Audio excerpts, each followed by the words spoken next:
Okay, you're live on Twitch. And you're live on YouTube.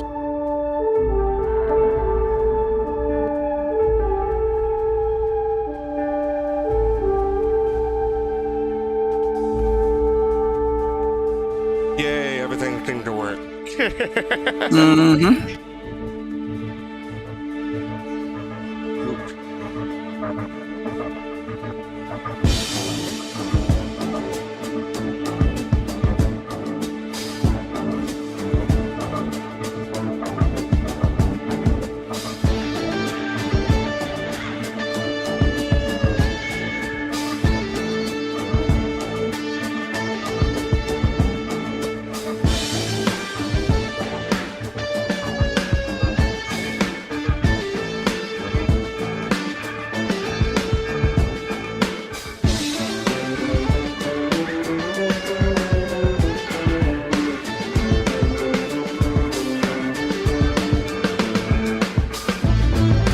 Ask a favor. I'll type it in. Good to hear. Let's hope your execution matches your enthusiasm. I've got a job for you if you're looking to keep busy. Here are the details.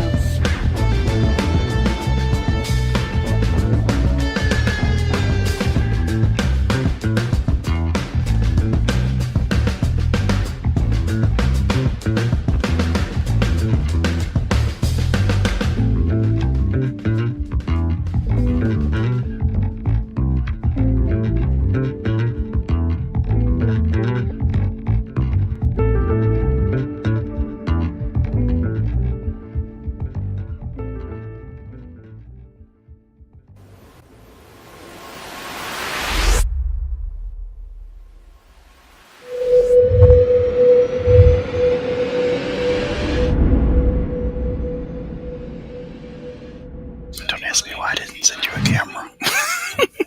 Don't ask me why I didn't send you a camera. Hello, and welcome to another episode of Soul Talk. We talk Star Citizen with members of the community. Today is July 7th, 2022, and I'm not exactly solo here. I do have Griffin, but I don't have him on camera at the moment. But Griffin is here. How are you doing, Griffin? Doing good. How about you? I'm doing okay, and I'm Doing good. hearing myself, unfortunately. There we go. I fixed that, so sorry about that, everyone. I'm doing well. How's your week been? Busy as always, but things are going okay. How about you? What you been up to? Well, yeah, there's a whole lot of Thor, Love and Thunder going around, so a whole bunch of games like Marvel Avengers, the multi-platform game, the PC and console game has a new character. I don't play that one, but I know some people who do.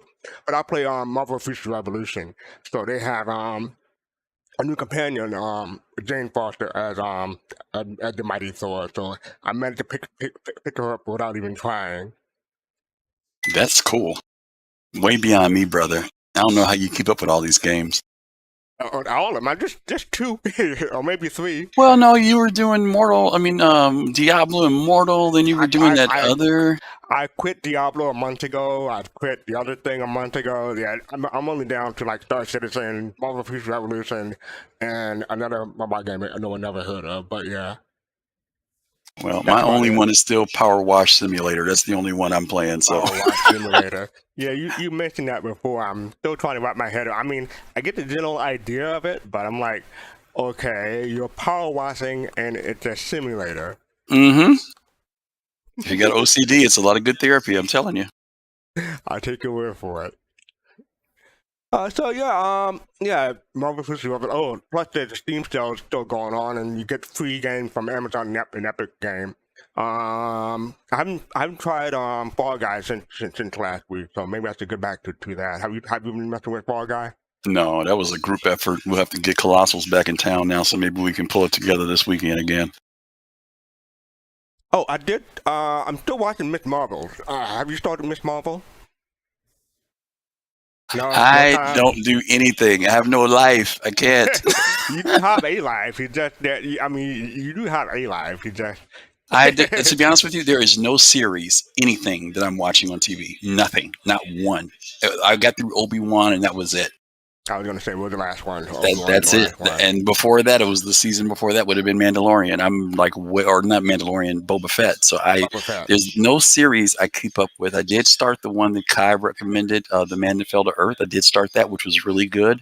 But that's it. My time just does not afford me to keep up with too many shows, and I wish I could. I can't even get movies in, let alone weekly series. Yeah, I'm not even sure what I'm going to see. The Thor: Love and Thunder, the movies. Like I thought about going to see it tomorrow, but I'm like, nah, there's going to be too many people. I'm going to wait like a week or two. Yeah. Cool. How about you? You going to see it in the theater? Oh yeah, I'm going to see it. No, but nothing. It won't be now. If I do, it'll be later. Yeah. I'm so about it, but I'm getting a little more pumped about it. BBG got me kind of a little bit more pumped about it, so I might go see it in the theater. I saw that reaction video, so that was cool. So you ready for me to do my thing? Yeah, let's do it. Here we go. Kneel before me. I said kneel. Is this not simpler? Is this not the natural state? Is the unspoken truth of humanity that you crave subjugation? The bright lure of freedom diminishes your life joy in a mad scramble for power, for identity. You are able to be ruled. You are made to be ruled. In the end, you will always kneel. You offer me a drink? Stalling won't change anything. Enough! You're all beneath me. I am a messer, and you dull sips. I will not be bullied by. If it's all the same to you, I think I have that drink now. I've heard that. And I've man, Avengers. For some reason, Loki popped in, but I don't know. Let me bring people in because I don't want to screw it up guessing. Yeah, Kai got it in YouTube stream. Oh, Kai got it. Okay. Mm-hmm. Everybody was joined today by Dark Knight, Fist-to-Face, Kai Zen, Calvati, and Poppin' Face, also known as the Hans and Franz of Star Citizen. I'm never going to forget that. You ain't let that go. Well, fast in honor of Kai Zen, you see what my name is in the stream, right? DJ Swag Legend. There you go. I gotta stop feeding the animals. Stop feeding the beast. In fairness, I heard you calling out Kai got it. Fist-to-Face was the first one to get it. He said it right off the bat. Oh, he did? I missed it. I didn't see it in chat, so my bad. Okay, so I'll win a prize for being first. Since Kai was the first one to type it in chat, does Kai win a date with FC? Whoa, hey now. Whoa, hey now. Oh, okay. I'll be happy to take him to McDonald's. I don't go to McDonald's. I'm out. All right. I'm just, you know. Mm-hmm. All right, so everybody got that one. No, yeah, that was from the Avengers, the first Avengers. Well, not the first Avengers, that's Captain America, but that's Avengers 1. With Loki being all magnificent and everything. So yeah, that was pretty cool. Yep. All right, so up first we have our sneak peek. And I don't think I changed it. I did change it. Good. So the subtitle is when you're an outlaw, everyone knows your name. So I mean, it sounds like a mashup between Cheers and I don't know. Everyone knows your name is Cheers, but when I first glanced, I thought that was a mule right there, but it's just a Jeep or something on top of a industrial thing. So what do people think? Oh, that's an Ursa Rover on blocks. Somebody. Yep. Yeah. Okay, that's the Ursa Rover. Okay. Ooh. Yeah, it's got the front lifted up like somebody's doing work on the front axle. Somebody took But you got to think about where is it though? Pyro Chop Shop. I don't know. Look on the wall there. What's on the wall? So on the wall there, you see it looks like T21, and then you can see on the back right there, low. There's all kinds of graffiti and stuff. Yep. It's interesting. So yeah, anyone looking forward to getting into the chop shop in profession in Star Citizen? Wink, wink. Mr. Salvager himself. No. I didn't say salvage. You know, hashtag repo man. Damn. Hashtag don't leave your your ship unattended. Hook it and book it. Wow. So, do you think the subtitles when you're an outlaw, everyone knows your name? Do you think that means anything, or just something random they chose? When you're an outlaw, everybody knows your name. I It could was be. Go ahead. Oh, I was thinking of that. Nobody knows what it's like to be that outlaw song, the Behind Blue Eyes, that old song. But yeah, you went Cheers. You went a different way with it. Yeah. Yeah, I'm not familiar with the one you're talking about.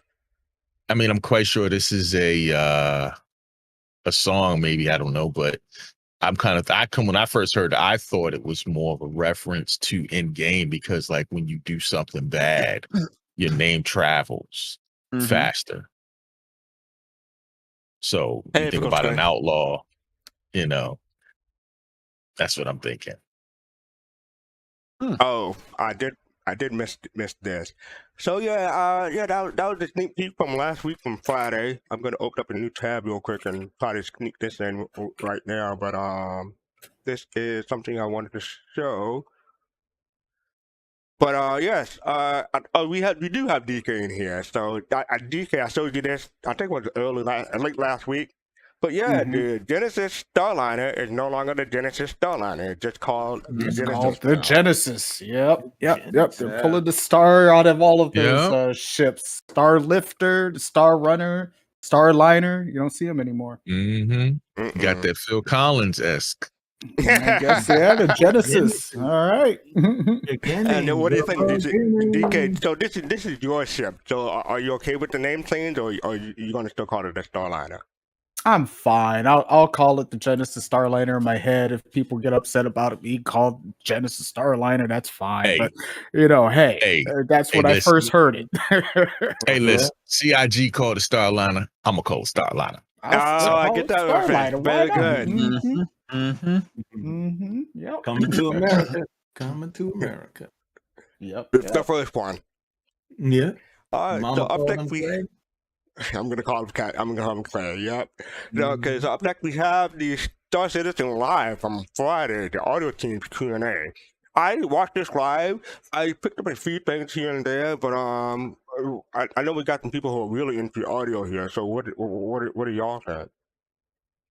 Okay, so it's a lot. Go ahead. There's a lot. So okay, all right. Me and Pops, we checked out the condensed version of it, and I'm gonna start from the toilet sounds. Oh God! Start from the bottom and work our way out. Let's start from there. Okay, I know they asked the question about Foley and bathroom sounds. They don't have to. I mean, a lot of people. I mean, that was a joke, but you don't have to sit there and have a shotgun boom microphone while somebody's sitting on the toilet. Let's get that out the way. Anyway, there's a lot of Foley sites that are out there today, ranging from Soundly, Splice to Basehead, where they can pull from to get their Foley sounds for the bathroom. Plus, you don't really have to do that much on that. Anything else you want to say on that part, on that topic? Anybody want to say anything on that one? Because that one was just kind of like really light. One of the things that it's all you two or whoever else want to participate. Yeah, go ahead. One of the things that because I mentioned it when we had the Bar Citizen, that what we would like to see happen, and this is what they mentioned, is that the community do their own personal songs and hand them to Star Citizen, so they can put them in. Maybe if there's a bar or something like that, like I mentioned, if there's a bar and that music could be playing at that bar, and they could actually even do a rotation of songs at a bar or anywhere. I was gonna say, because you're gonna have that one person who's gonna occupy that bar 24/7 no matter what. So yeah, rotation sounds good. Right, but the interesting part is that they, the nice part is that they brought it up, which they are looking into it. I think that would be a tremendous And I almost want to say that this would be the first game that would bring the community's sounds into the game, because you have a lot of musicians. DK, he does it. We do it. Star Jump, Griff. There's a lot of musicians out there that we could, that we could add something to it, and I think that would be so cool to go somewhere and your song is playing. I think that would be tremendous. That would be so cool. It's like we were saying, we could perform a set like I did at Wally's Bar and have a show at Wally's Bar, a live show or something like that. Performance where you guys can have a show at like G-Lock and have like a your own set or something like that, or play it on a radio in game. You can listen to it in your ship. That would just be so cool. Yeah. Yeah, but like Jared said, there's a whole lot of copyright issues if it's a commercial song. So you gotta be careful. Someone may be jamming out to Alicia Keys or something like that, and not realize that. That's true. Yeah. That's true. It's hard to do. It's tough. Yeah. You're right. Go ahead, Pops. No, I was just gonna mention that when we did the remix to the main theme, I got a question from a particular gentleman. I forget his name now, but he asked me, how did we not get a copyright strike for doing that, for doing the remix of it? And it's a lot of depth into music copyright. First of all, the theme was done from Star Citizen for Star Citizen, but when a person, I'll let my son kind of go into it a little bit further and a little bit about the copyright laws and things like that, and kind of what happens to it, because he's a little bit more into that end of it. But so what happens is with copyright laws, you have two laws. You have two parts. You have your composition copyright and you have your sound copyright. Your composition copyright, to give an example, is, for example, Pedro composed the song, right, for Star Citizen. He is the original composer. The sounds that they chose for that arrangement, that would fall underneath the sound copyright. Now, when we did the remix, right, the main melody that we took from that composition, yes, would be, if we were to, try to make money off it, but we don't, but that would be underneath, the copyright, because we remix the song. So therefore the sound part of the song is different. It's a different tempo. It is a different sounds that we used, in the song, so on and so forth. So I'm trying to give you guys basically a condensed version of the law, because these laws and copyright can get vast, because it can range. You start to get into parodies and other laws and stuff like that. You can really kind of go down a rabbit hole in that end. But just kind of give you guys a condensed understanding of copyrights when they talk about that.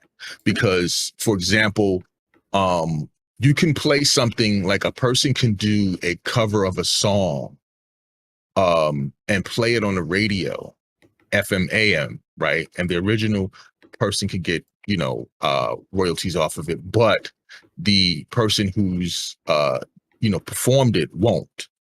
Right. But if you do it on the internet, then they do. So there's different laws when it comes to that, and especially laws between the United States and laws overseas and other different countries, so on and so forth. So you have to kind of take that into effect of what they're talking about, as far as that they have to look into that, and where they would fall in line. Because what is a question of, well, if you're streaming somebody else, like you said, if you're streaming Alicia Keys' music, right, in a game, is that technically being considered streaming it as an internet streaming service? You get it? You know what I'm saying? Yeah. As I just explained. But hey, Fist, isn't part of the problem, though, the fact that you're not supposed to be doing it for public, it's supposed to be for personal use? So when you're doing any type of thing, we won't even talk about revenue that's being generated through Twitch or some other area, but just the fact that you're playing their music publicly, isn't that part of the restriction? Well, that's kind of what he touched on. Yeah. If I can say that, AM FM. We'll take it. The Beatles make a song. Aretha Franklin sings the same lyrics. The Beatles own the copyright to the song no matter what. If they play Aretha Franklin's song on the AM FM radio, right, she cannot get credit for it. She cannot get paid. If they play it on the internet radio, she can. Correct. And this is one of the reasons why, too, where and for me personally, I was looking into this because I was looking into putting our music that we've done, the remixes of Star Citizen, onto Spotify. And the problem is that when you put something onto Spotify and somebody plays it, that is technically considered as if somebody has went to a concert and they've heard your music. As to the way they look at it. Right. So, but therefore, I'm trying to still determine within the context of the game, right? Like, because we have the jukeboxes, right? Right. That was the big point of contention. It's one thing for me to play the music in my hangar, and it's just me. But if I invite all y'all to come into my hangar and listen to the music, doesn't that become a problem? Exactly. And that's the question. And that's exactly the question. I apologize for this. Go ahead, fastcart. I have a question real quick. Do jukeboxes still work in game? I thought they no, they don't. But that's irrelevant to my question. Okay, okay. No, they've been bugged out. They've been bugged out forever. Right, and that's the part that I'm kind of even like, well, is Star Citizen? I mean, even though it's played on the internet, but is that considered a streaming service if you play that? You know what I'm saying? I'm not a lawyer, so would they be considered? Yeah, I get it. That's why I'm saying, I get it, though. Because you're pumping it through the game. If you're pumping it through the game, right, considered that. Right. Yeah, I got you. Which is like I was trying to say, the Aretha Franklin piece to it, which kind of alludes to that that Foley area. If something is changed just enough that it becomes a Foley. If through the internet, it's a different set of laws. Yeah, whether or not it's an original, right. And so since this is a worldwide game, there's a big issue. There could be a big issue with it, which is why right. Right.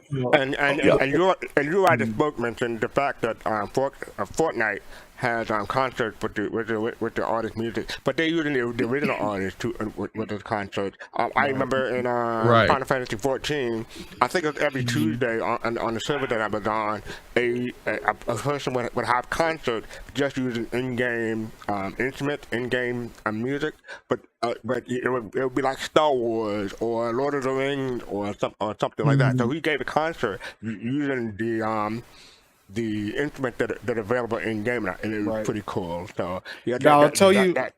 Go ahead. No, I was just gonna let you finish and kind of put in my 2 cents. Go ahead, finish up. No, I was there. Okay, so where I was gonna go to is that since I mix a lot of house music and stuff, the music that I get, I purchase, but it's royalty free.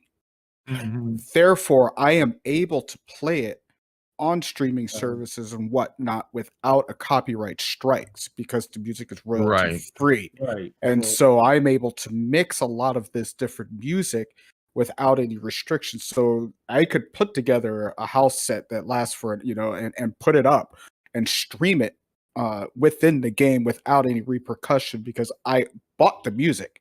So I own that music, and the rights are therefore, in a way, they're mine with respect to the artist that created the music, with whom I would end up giving credit to. but the rights are mine for the ownership that I'm able to share because it's royalty free, but I'm not making any money off of it. Right. So it's just a sharing of the music. And there's where the difference is. If I was going to play like Aretha Franklin, that is copyrighted music owned by a record label. Yes. If I play that, I'm going to get a huge strike.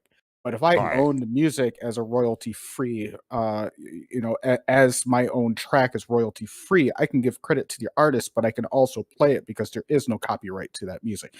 But credit should be given to the artist themselves. Right. I mean, there's always that morality as well as things that come into that particular part of the music industry as far as how you go about things. Right. Just as well as like we said when we did with Star Citizen. Now, obviously, we can start to go into other avenues of parody laws. So to best, like what we, I think to best answer Griff's question, original music right now you could do something that we would do, that DK would do, anyone would do, Griff would do, an original piece. If you give it to CIG, they'd be able to play. It's the other parts. It's the original songs that really draws, the it's me putting on my Alicia Keys CD and wanting y'all to come over and hear. Right. That's no, seriously. You're right, and you're correct because that could be considered, because when you're streaming something, as the way Spotify and the way they look at it, streaming is just like you're going to a concert. And you have to pay that person for that performance. Agreed, but you're talking about Spotify. Right. But you're talking about Spotify. Right. What are you talking about Spotify? And I'm likening it to Spotify, and this is the reason why I'm comparing it to Spotify, because is CIG, if you're talking about streaming something to somebody, right? Is this considered a internet streaming service? The reason why I don't think it's the same thing, Fist, is because they're providing the music. In the situation we're talking about in game, I'm providing the music. Right. You see what I'm saying? They're licensing out to, whenever people have to do stuff on Spotify, it gets licensed out and everything. But when I'm in game, because this is what people were doing before y'all was around. People used to be able to load your music on your computer into the game and play stuff. Okay. But at the time, people couldn't come into your hangars like now. So it was just me hearing it. You know what I'm saying? I was the only one hearing it. But CIG said in time, as we know, your friends will now be able to come into your hangar. And so now you're doing a public performance of music. It's not personal no more. Right, and, exactly. And like you said, some countries may say no biggie. Other countries may be like, no, like you said, it's a huge web. It's a big thing because it differentiates between United States, between UK, between other countries, and you don't know, and CIG would have to go through a whole thing. Now, can I add to that there? Fist, because you brought up a good point, but Griff, you also brought up a good point, and Gomab definitely brought up a point. CIG can partner with services such as Spotify or Mixcloud or SoundCloud, and those rights are held by those companies. But you have a right to be able to stream through them. TPR does the same thing. People's Radio is linked through Mixcloud, and they have the right to stream anything from Mixcloud through their streaming service on Twitch. So they are essentially a streaming service, but they are streaming Mixcloud through Twitch. Now, Twitch also has a contract with Mixcloud and with SoundCloud, and I don't know if they have with Spotify, but perhaps they do. But some of these larger streaming platforms now are licensing out contracts, or at least available to have a contract with them, and they hold the rights, or they are the ones that take care of the copyrights, and you are able to stream as long as it's through them. If you stream by yourself, you are the one that's is the one that's liable for the copyright strike. But if you stream it from Spotify, Spotify is liable for those copyrights, not you. So I'm enjoying this conversation. We probably continue it Probably. offline. We'll have to do a show. Yeah, We'll do a show on. That would be a good idea. So yeah, that's good. Yeah, but I'm pretty sure all the things that we're coming up with and all the discussions they probably had internal and more. So yeah, they said that they are looking into the legal ramifications. They want it, but they don't know how they would do it. So they're still investigating it. And can I just say, this guy Bristolo, can we just marvel at his hair and beard? I mean, I wish I had hair like that. Right? I ain't got no hair.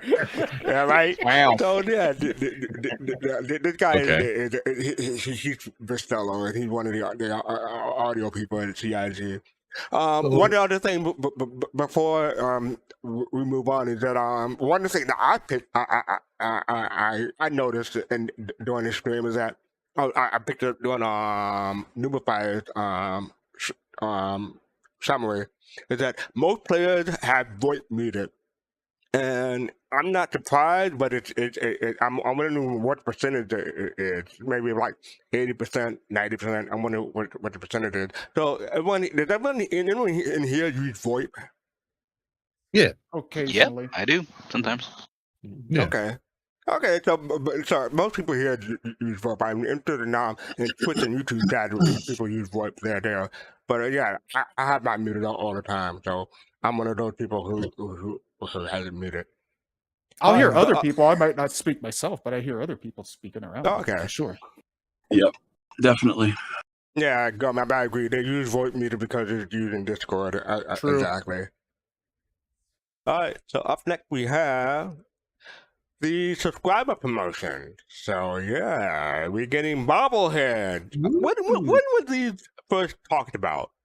Concepted a long time ago, from what I understood. Right, way long time ago. Wasn't this the early pledge or early backer thing? Griff, do you know? Yeah, because I think I heard it. He made it. Bobbleheads were talked about long time ago. Stoutman used to make them and put them in his stream because he used to talk about how they couldn't wait to get them. But I don't remember if it was a goal. I don't remember that. I don't remember. I'll look it up So in a I bit. can probably go on there real quick and see. Yeah. Just Google it. Just say if it was a goal. Yeah, okay. That's true also.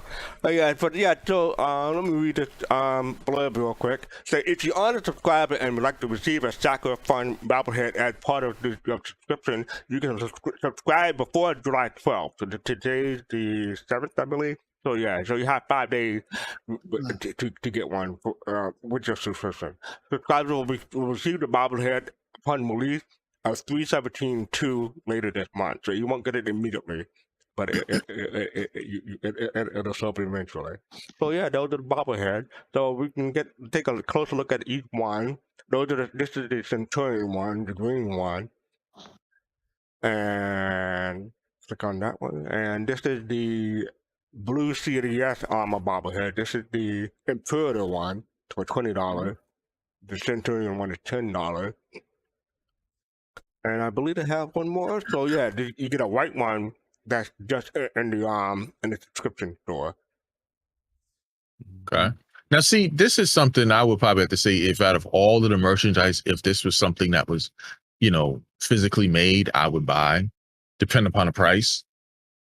Oh, you mean like a physical merchandise? Yeah. A physical bobblehead, for me. Yeah, that would be cool. So is anyone getting these in game though? Yes. Well, I have a subscription, so I'm going to get it. Yeah. Same here. I'm curious as to how, because we know in the PTU, when you go into the VMA, there's a slot called flare items. Yes. So I don't know if it's in each ship there are preset item nodes for it, and for example, we can actually just place it anywhere apart from those item nodes, because you cannot. I looked. You cannot. There are special places like with the Constellation, which is a very interesting one. It's actually in a strut in the middle of the ship. So that strut that sits right in front of your eyes, where the little slit of glass there, it actually sits right there. It's off to the side right there. It depends on the ship. Will depend on the where it's going to be located, but you do not have a choice of where it goes. Interesting. So that means it won't appear in your inventory then if you don't have a choice, because if it appears in your inventory, then you'll be able to pick it up. Right. So you won't be able to pick it up. You just place it in it using the VMA. You add it to the ship, and it will show it wherever it is slated to be placed within that particular ship. So you don't have a choice of I have where a it goes. question for you, DK. Okay, so you're saying this has to go on the dashboard like it would do in a regular car or something like that. So my ship blows up, and I have to, the insurance. Do I get my bobblehead back? That's a good question. I should try it out now because I have absolutely no idea. I almost think of it as a ship paint or a module that if I crash and blow up, that it is a module and that it should come back with the ship because you have to apply it through the VMA as opposed to place it down like a glass of or a bottle of water or something like that. The way that it's handled in Elite Dangerous is it's just like that. It's like the paint job or whatever. It's an aesthetic setting that you make. So that would mean that if your insurance covers the paint job and whatever, it should cover these things because they're not physical items that you move around or whatever. It's a setting that you set up for the ship, and it'll be like it'll open it up and it'll say like you can put it in one of these 5 locations on the dashboard. Right. Far left, near left, middle, near right, far right. And that it's just like an aesthetic setting. Exactly. Oh, I had the information up on the screen. I'll bring it up again. But this is the stretch goal. So at 3.5 million, cockpit decoration. Turn your stock cockpit into your home with personalized decoration. Amaze your friends with bobbleheads, photographs, dinosaurs, fuzzy dice, nose art, posters, and many more cool options. So that was the 3.5 stretch goal. And we reached that. I want fuzzy dice. Yeah, and black ice. November 13th, 2012. So yeah, I want the fuzzy dice too. You're not alone there. Oh yeah. Hopefully we'll get those soon. Can I? Yeah, but go ahead. Can I make a little observation? When you had the thing up, the article up on them, it said Sakura, and then like Sakura this type, Sakura that type, like white one, whatever. So yeah, Sakura Fun White CDS, Sakura Fun Blue. Sakura, when I was stationed in Japan, Sakura refers to the Cherry Blossom Festival. Cherry Blossoms, yeah.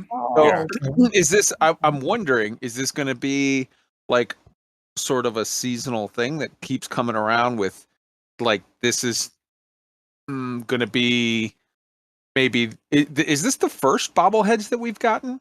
Because is there others that I'm not aware of? Because I'm thinking this is going to be far from the last. That this is going to be a seasonal thing where maybe every quarter or whatever, there's a couple of new bobbleheads and people can, choose between them.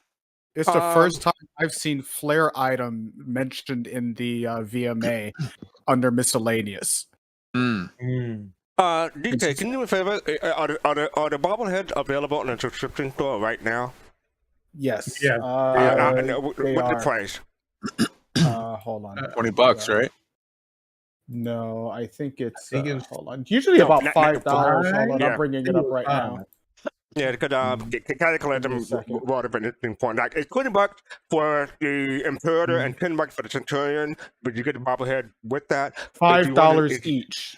$5 each. So yeah, so there you go. Calculate them. If you just wanted to get each one each, it's $5. So there you go. So what is the one? There's a package for 20? No, there's no package. So there's no package, if you are a subscriber, if you're a Centurion subscriber, that's the $10, then you get just a green one.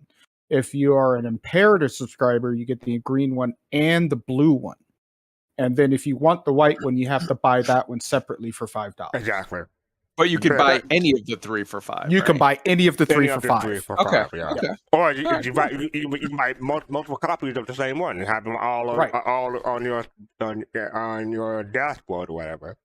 Now, the one thing I am going to check here while we're in the show is see if I can add multiple blue ones, say, to every ship, or do I only get one blue one to add to one ship, or can I do them throughout the ships? But I'm guessing that wouldn't be the case because with modules you would only have one. I mean, you can buy more than one paint job and apply it to more than one ship. So I would imagine so.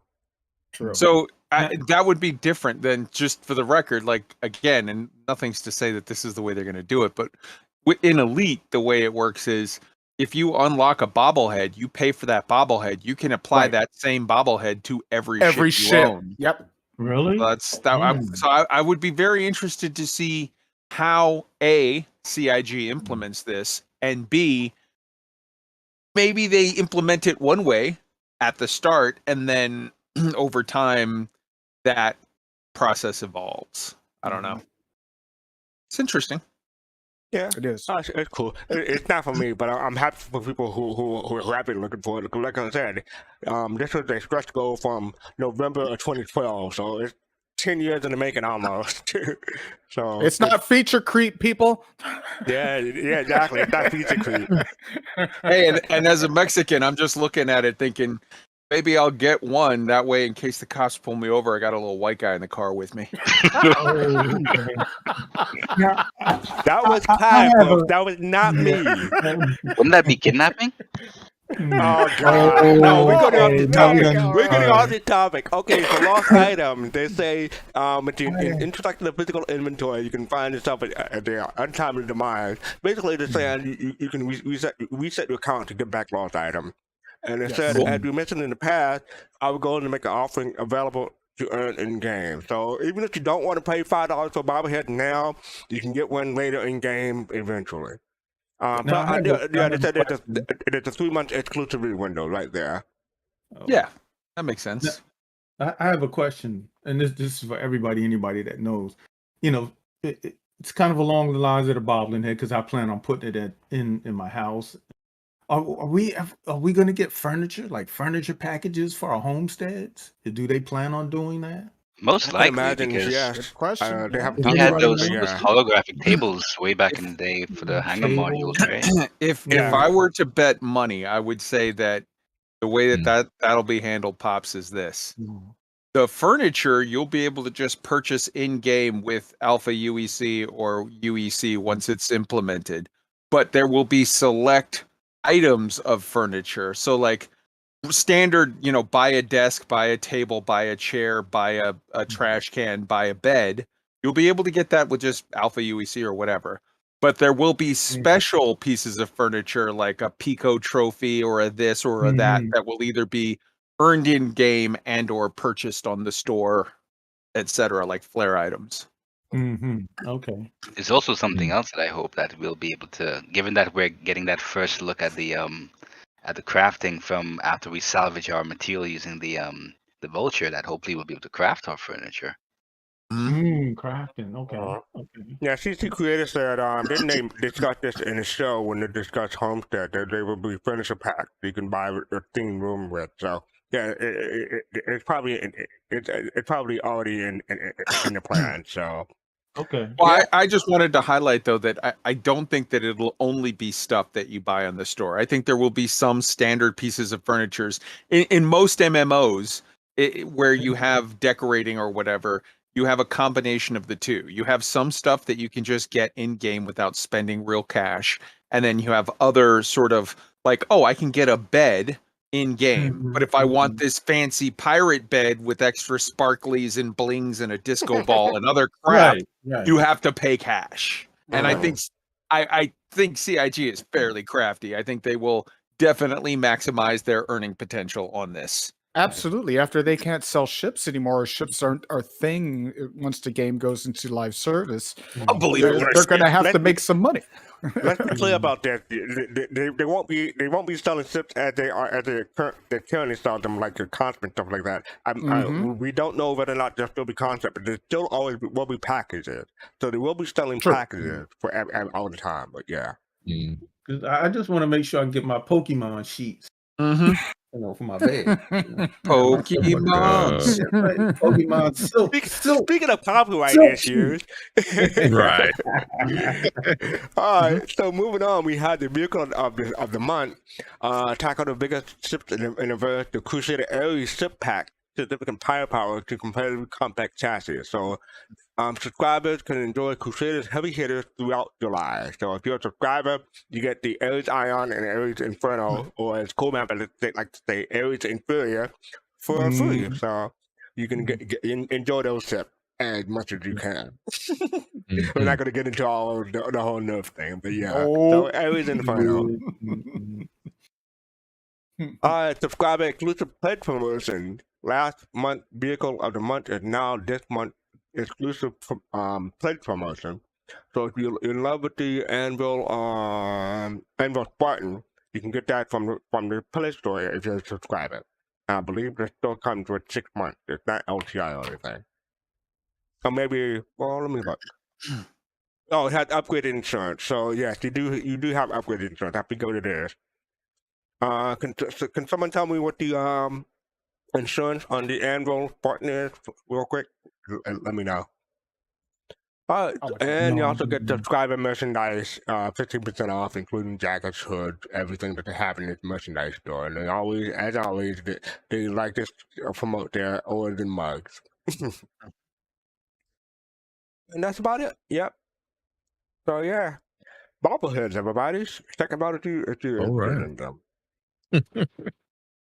All right, so up next we have Source Your Colors Celebration 2022. June was Pride Month, and we invited you, or they invited them, everyone, to each of you to celebrate with us showing your colors.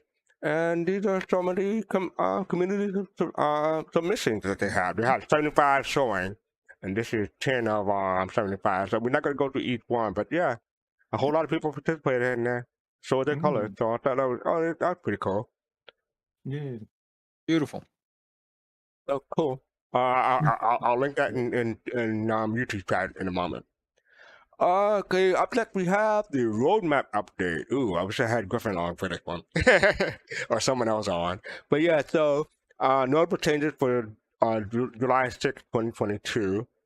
The progress track, we have vehicle tractor beam.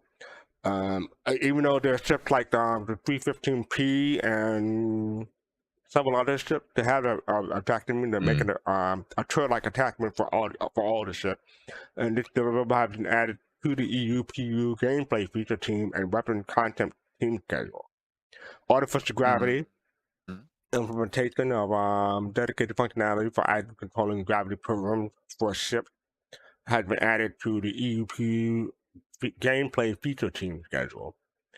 Fire Rat's armor. This was a I think it was an STL, Star Citizen Live thing that they put together. So developing multiple armor variants for the Pyro game Fire Rat, and this delivery has been added by the Star Citizen character art team schedule. The shopkeeper's outfit. Oh, if anyone has anything they want to stop on to discuss, let me know if you come up with something that you want to talk about. But the shopkeeper's outfit, this delivery has been added to the character tech art team schedule. Unified item parts FPS. This deliverable will have been added to the character tech art team schedule. Swimming TO. This deliverable has been added by the active feature team schedule. So yeah, swimming basically for the player to swim across surface of bodies of water. Entering, exiting, and drowning. Oh great. Another way to die in Star Citizen, just what we need. AI utility. The AI will drive vehicles, pick up, haul, store, carryable. This deliverable has been added to the AI content team schedule. AI commuter. This commuter behavior in the game, the AI will search for means to travel to their destination. Oh, okay. So it's basically catching the shuttle and whatnot. AI will eat, drink, and check the notice boards on timetable. Ooh, okay. This deliverable has been added to the AI content team schedule. Scroll up a little bit. Environment-based mission. Implementation of new missions or scenarios that the player will encounter as they wander around the area of space. This mission will appear based on the probability volume that the player is currently in. Probability volume was discussed in Star Citizen 2021. I'm sorry, CitizenCon 2021, not last year. That was the Tony Jarvik presentation. And this deliverable has been added to the EU Sandbox 1 team schedule.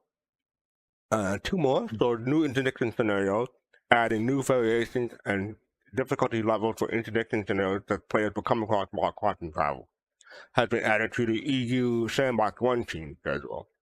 And physicalized weapon handling, introduce character animations while interacting with and customizing FPS weapon. The aim, no pun intended, is to add tactile look and feel to the weapon handling, supporting the wider goal of high fidelity character interaction with all the relevant objects in game. Previously named Weapon Handling T2 and removed from Progress Tracker, this deliverable has been re-added to the Weapon Feature team schedule. So I didn't see anything that was taken away this week. Nope, nothing was taken away. I believe so. Yeah, the only thing I'm curious about is that when the AIs start riding on the train, are they going to knock us down because they're riding on the train? They're trying to get off with us. Are they going to be like the elevators and knock us down, knock us Kill around? us. Yeah, Probably running into us. Probably. Well, they're trying to they're not make supposed to though. They're not supposed they're to. supposed to go because around you, remember, right? Because remember that technology they showed. Yeah, in, but people are yeah, but the elevator. So. The elevator is not supposed to knock us into space either, but yeah, technically true. and kill us. Elevators are the highest paid assassins in the verse. So That's right. That's right. Right. And I'm just wondering, like Kai said, are the NPCs going to become the assassins on, riding with us? Well, so in fairness, they never said that they programmed the elevators to try to avoid us. We just assumed they wouldn't murder us. They specifically programmed the NPCs to not walk into people. So fingers crossed on that. I think so. There's a lot of stuff here. The swimming, I think, is super awesome. To be clear, this is sort of swimming tier 0. They're talking about swimming on the surface. They didn't talk about anything about diving or whatever, but I would think that diving and depth swimming would be super, super easy for them to do, based on the fact that 90% of it, we're basically swimming in space in EVAs anyway, so it's not all that far. Being CIG being who they are, I'm sure they'll get super deep into buoyancy issues and all kinds of whatever. But I think it's super awesome. A lot of the stuff with they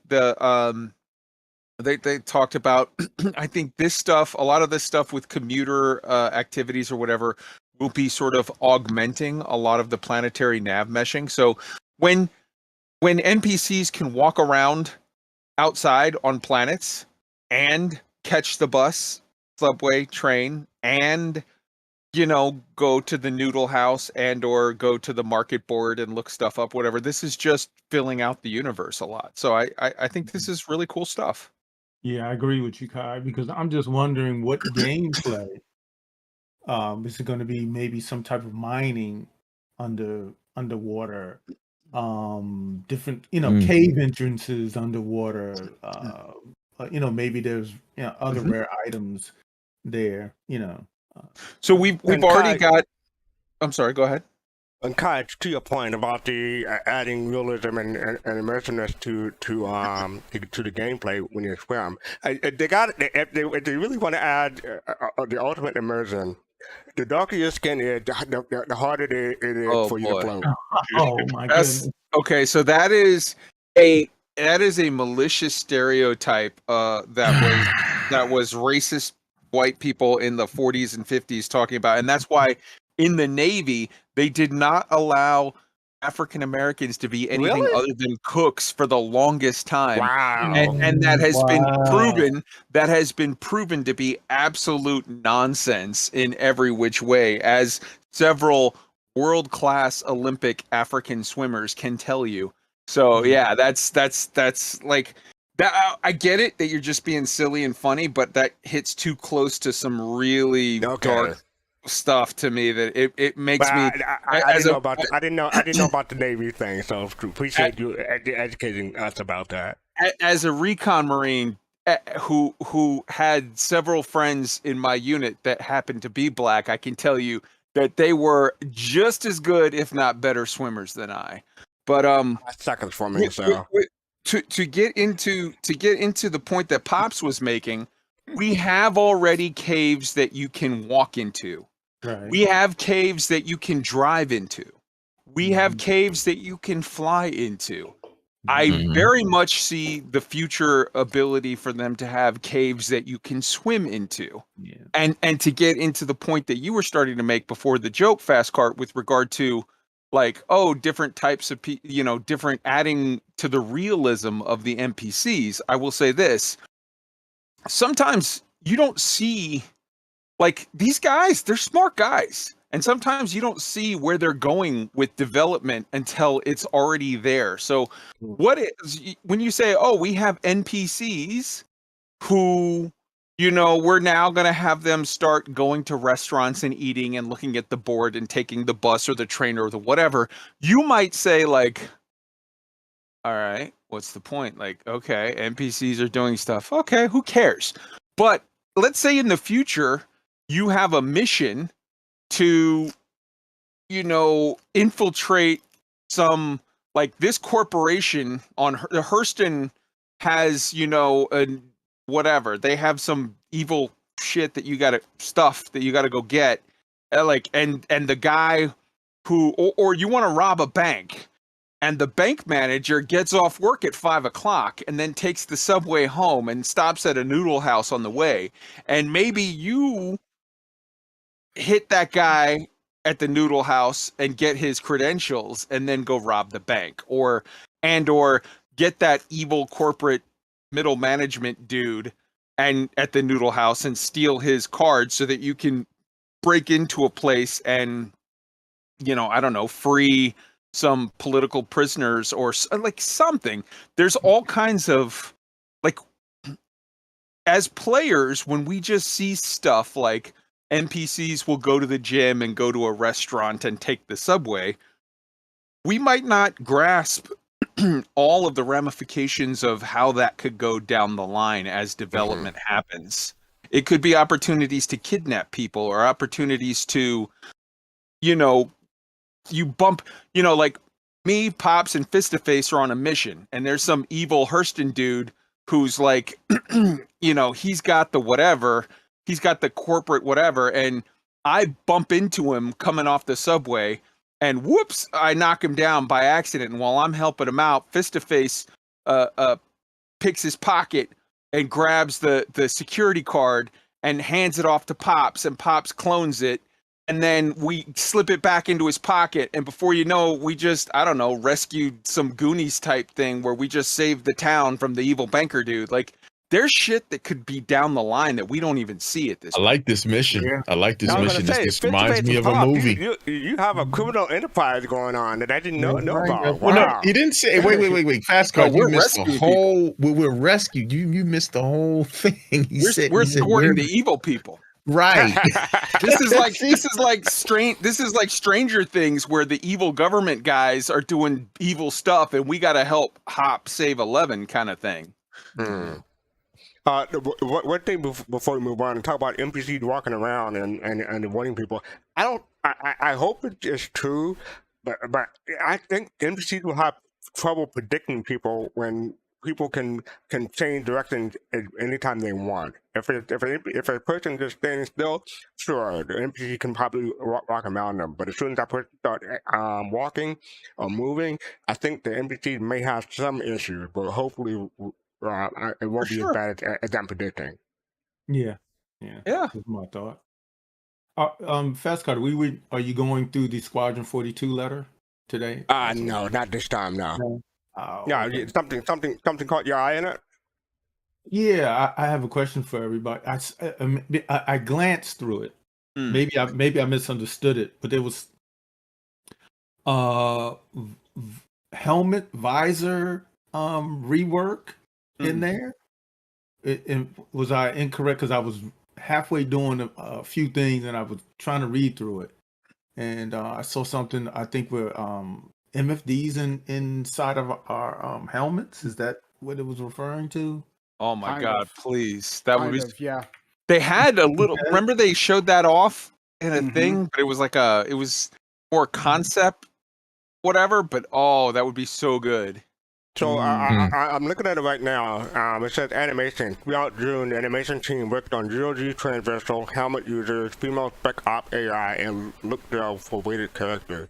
That's the only thing I see about the helmet that comes up in here. Okay. Maybe I was kind of running back and forth and left it. Something. But I mean, that would be the cool idea, though. Hell yeah! No, I'm ready for it. Yeah, there needs to probably be more information on your helmet than just, your health.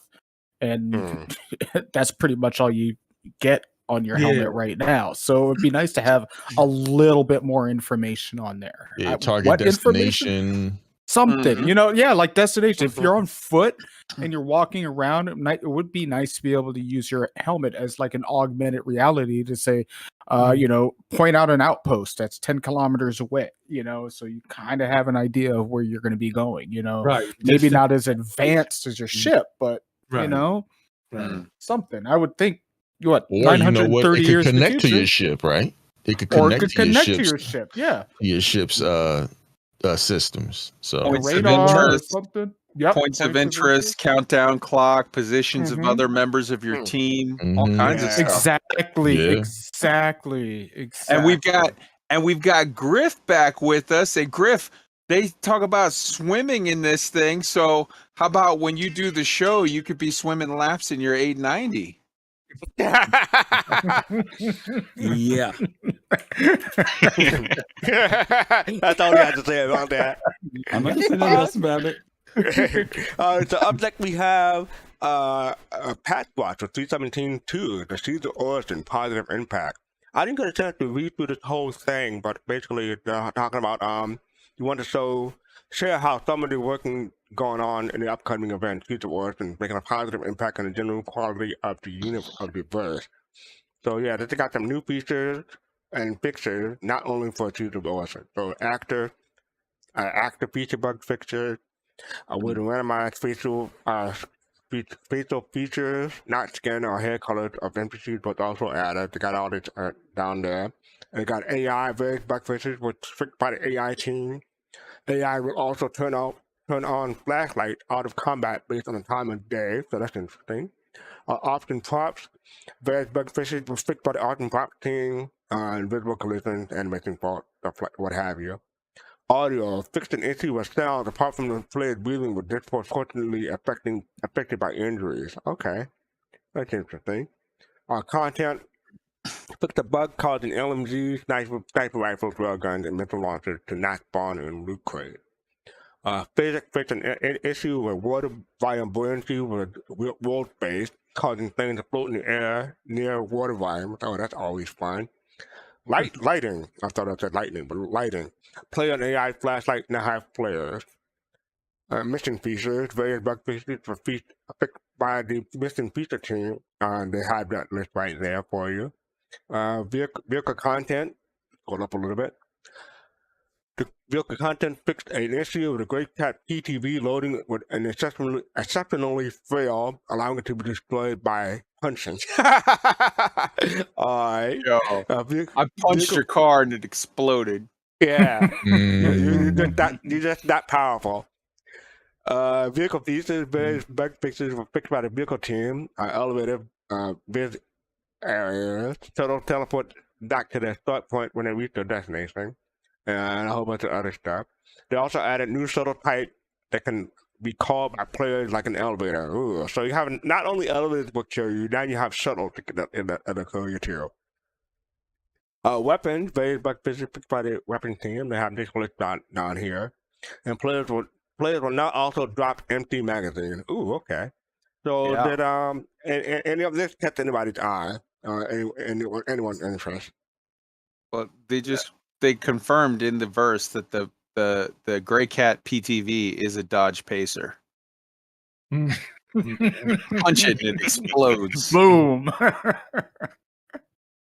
One of the things I'm glad they fixed was the empty Magazines? Yeah, magazines. Yeah, that's huge. That was a pain in the butt. Huge. Pulling your Huge. empty magazines off yourself. But yeah.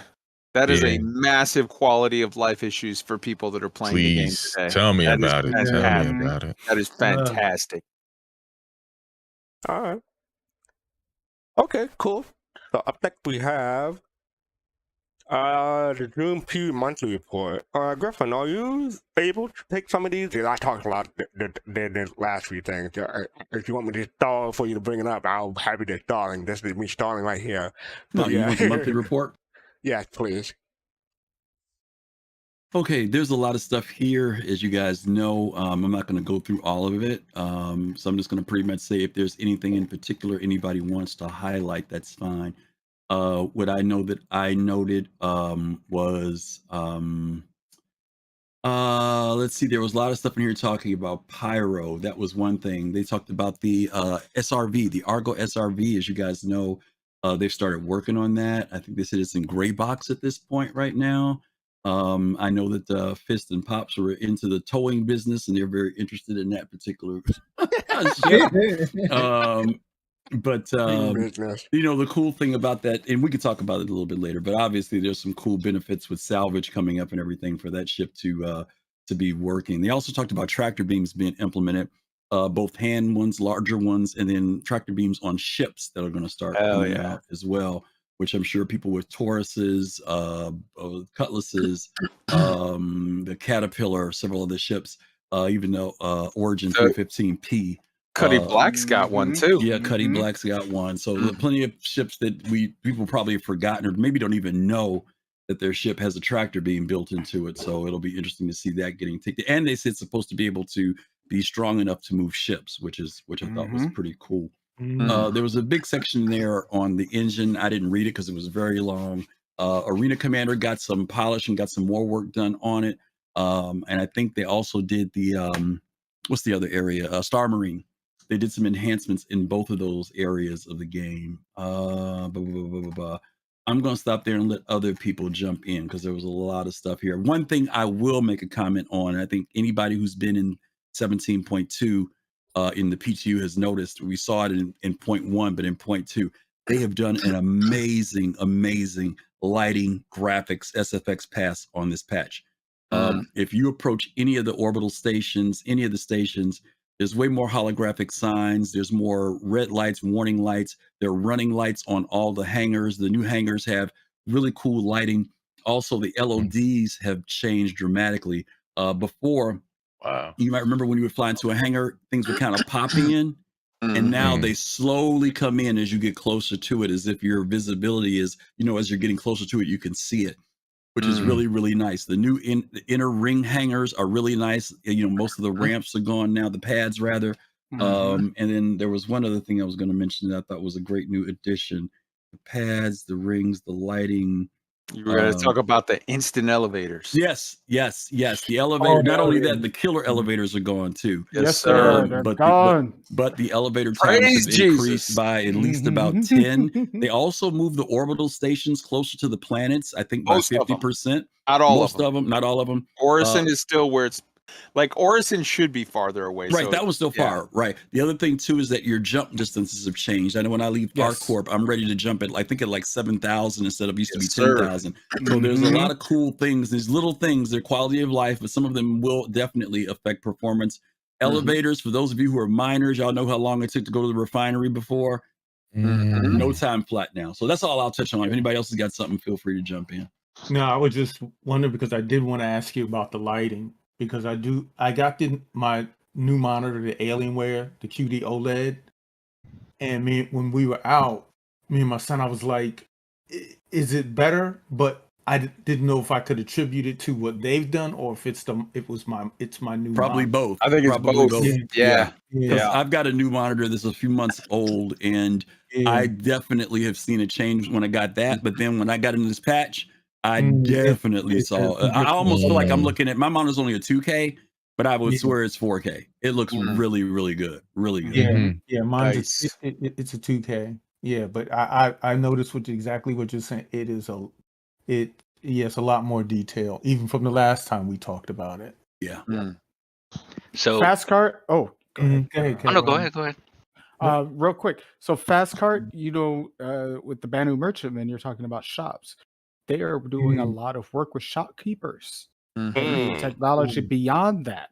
And that is a huge thing for the Banu Merchantman. And I noticed that both in the roadmap and they were talking about it with AI tech and things like that for use with the addition, with more work on shopkeepers. That is something big for merchantman owners who want to have that the bazaar actually running, because you're not going to be relying so much on players. You're going to need to have NPCs running those shops, and so that's a big thing.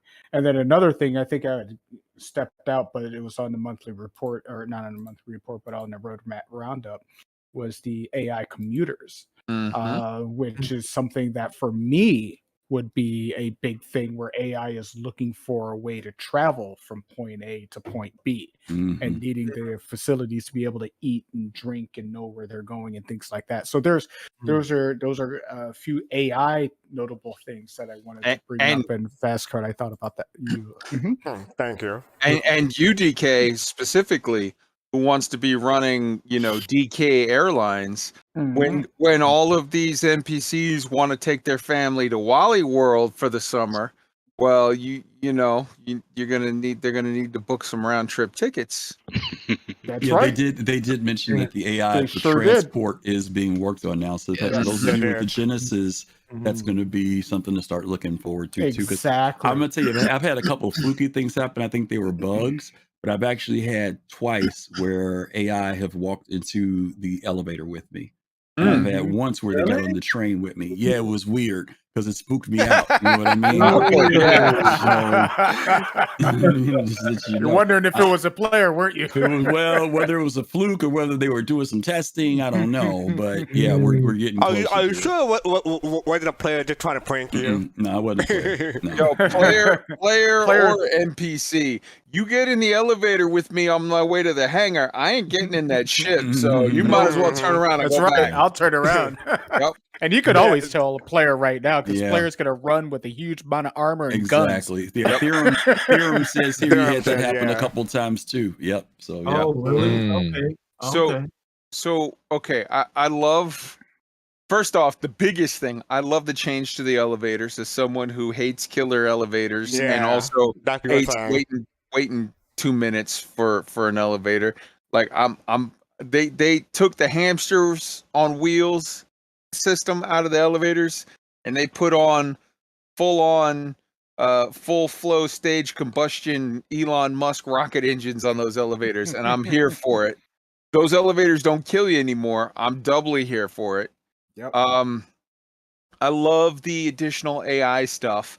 And one thing that I hear a lot of people talk about sort of in general, but I don't hear them mention in specific, this change to the hangars, pads to hangars, it's good for a lot of reasons. I think it'll save a lot of people from accidentally suffocating when they are on their way out to the ship because they forgot they didn't have their helmet on.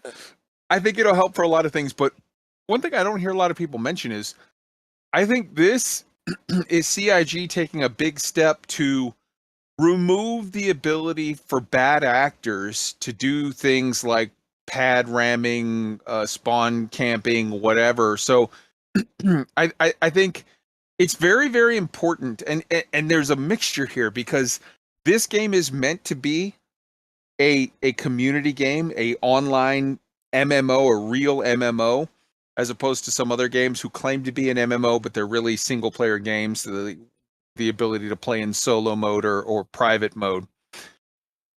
But CIG really, it's a bad look when you have people, and we've had this in the very recent past where people are, camping and killing, stream sniping, whatever. And when you're in a position where you're trying to get to your ship and take off and somebody just rams it on the pad, that's a position that makes the player feel powerless because you didn't even screw up there. You're just on your way out and there's no way to defend against it. So by putting in these hangars, it puts it into a position where, hey, look, somebody may be chasing you. Somebody may be trying to kill you when they shouldn't in a fairly safe zone, but at least you get into the ship, turn the engines on, and are flying before they're able to come at you, as opposed to they're coming at you when you're just trying to get on the ship. Right. So I think that this is a very big step from CIG to, like, they can't make the verse safe because and they shouldn't make the verse safe. There should be elements of danger in certain places. But whenever any of us are in a situation where we get killed and we were powerless to do anything because we were just trying to board our ship, that just feels bad. I think this is a big step for CIG to take to say, look, you can still get killed, but at least you'll be behind the wheel. And at that point, it's like, hey, get good. But like, you will at least have a fair shot. Can I throw something in on that? Go ahead. No, go ahead, DK. Go. Real quick, I just want to throw something in on that because I want to add to what you were saying, Kai. There was one thing I noticed in the PTU with the addition of these new hangars. One, the marker does not show up for somebody who's in a hangar. I didn't notice any kind of marker show up until a door opened. But second, I noticed that the door shifted when I called to open the door. Whether or not I was in a hangar or not, I was in a hangar. And I would call ATC so that I can, they could open the doors. The doors shifted, like they actually physically shifted and became a different set of doors. Is that the beginning of a persistent hangar where you are now in a live hangar and exiting a live hangar? And before that, you were not in a live hangar, but you were in a separate hangar. Because like I said, the hangars didn't show, like if you go to ArtCorp and you go down to the surface, you can see who's in a hangar and who's not in a hangar. Like you can see the little pinpoint of somebody, the little marker of somebody that's in a hangar. Right, the little chevron shows that somebody's in a hangar. But when I went to the stations, I never saw that. I never saw a chevron as somebody in a hangar. But what I did notice is that when I was in a hangar and I called for ATC so that I could open the doors open, but the door shifted to a different location.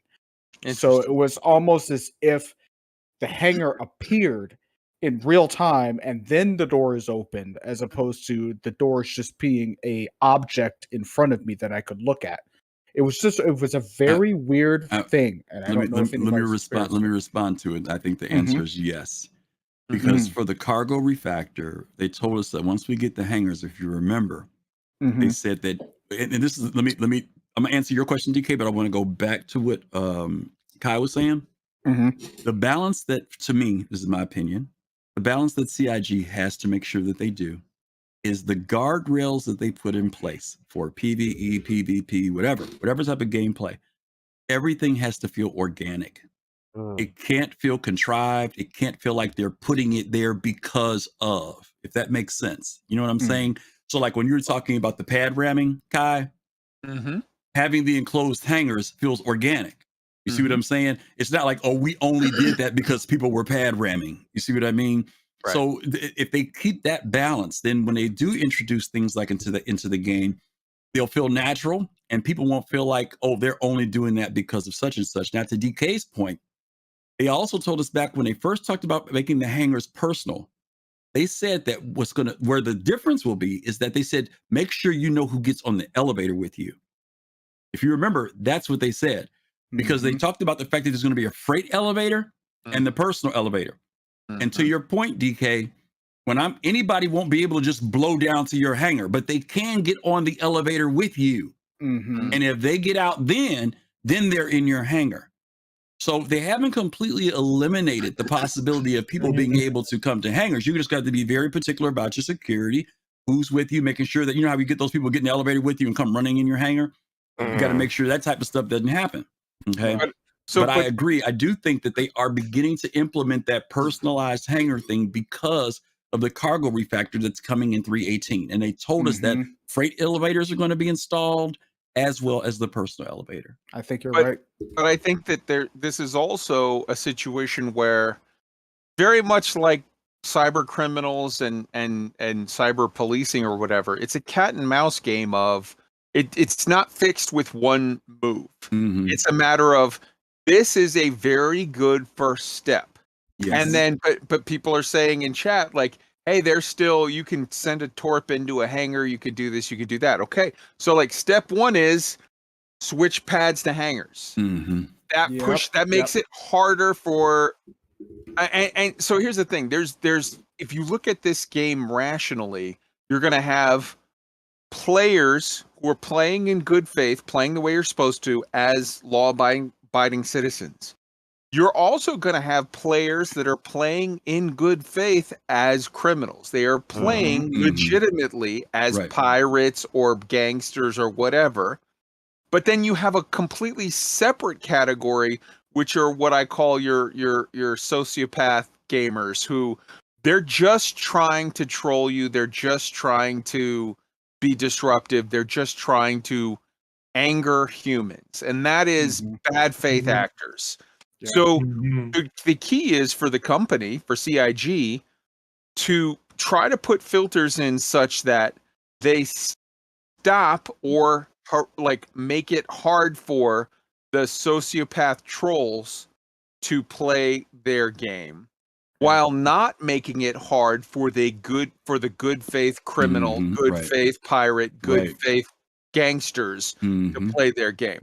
So step one is we switch pad to hangars. Step two is we increase the space popo, or like there's other things they can do. So to Griff's point of, hey man, somebody could come down in the hangar with you. Who knows if 6 months from now or a year from now, CIG implements something where, you know how you have those guards that are sort of hanging out 5 feet from the elevator? What if they say, like, those guards now will only let people in that you either in your party or that you specifically give access to, and those guys will stop anybody else that rides down the elevator with you. Those cops will step up and say, hey, let me see your papers, and you just walk right on by because you've owned the hangar, you've rented it for that 2-hour period while you're loading 800 different cargo boxes onto your C2. But because I mean, reality says right now, me as a player who's going on to get on my C2 where all of the cargo was magically loaded on there.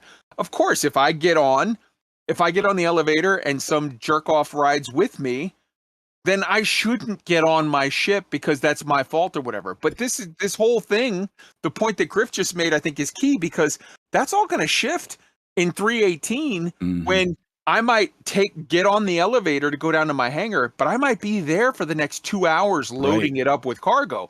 At that point, how the hell am I going to see somebody who just happens to get on the elevator and hit hangar 6 and they come down to my hangar where I'm at?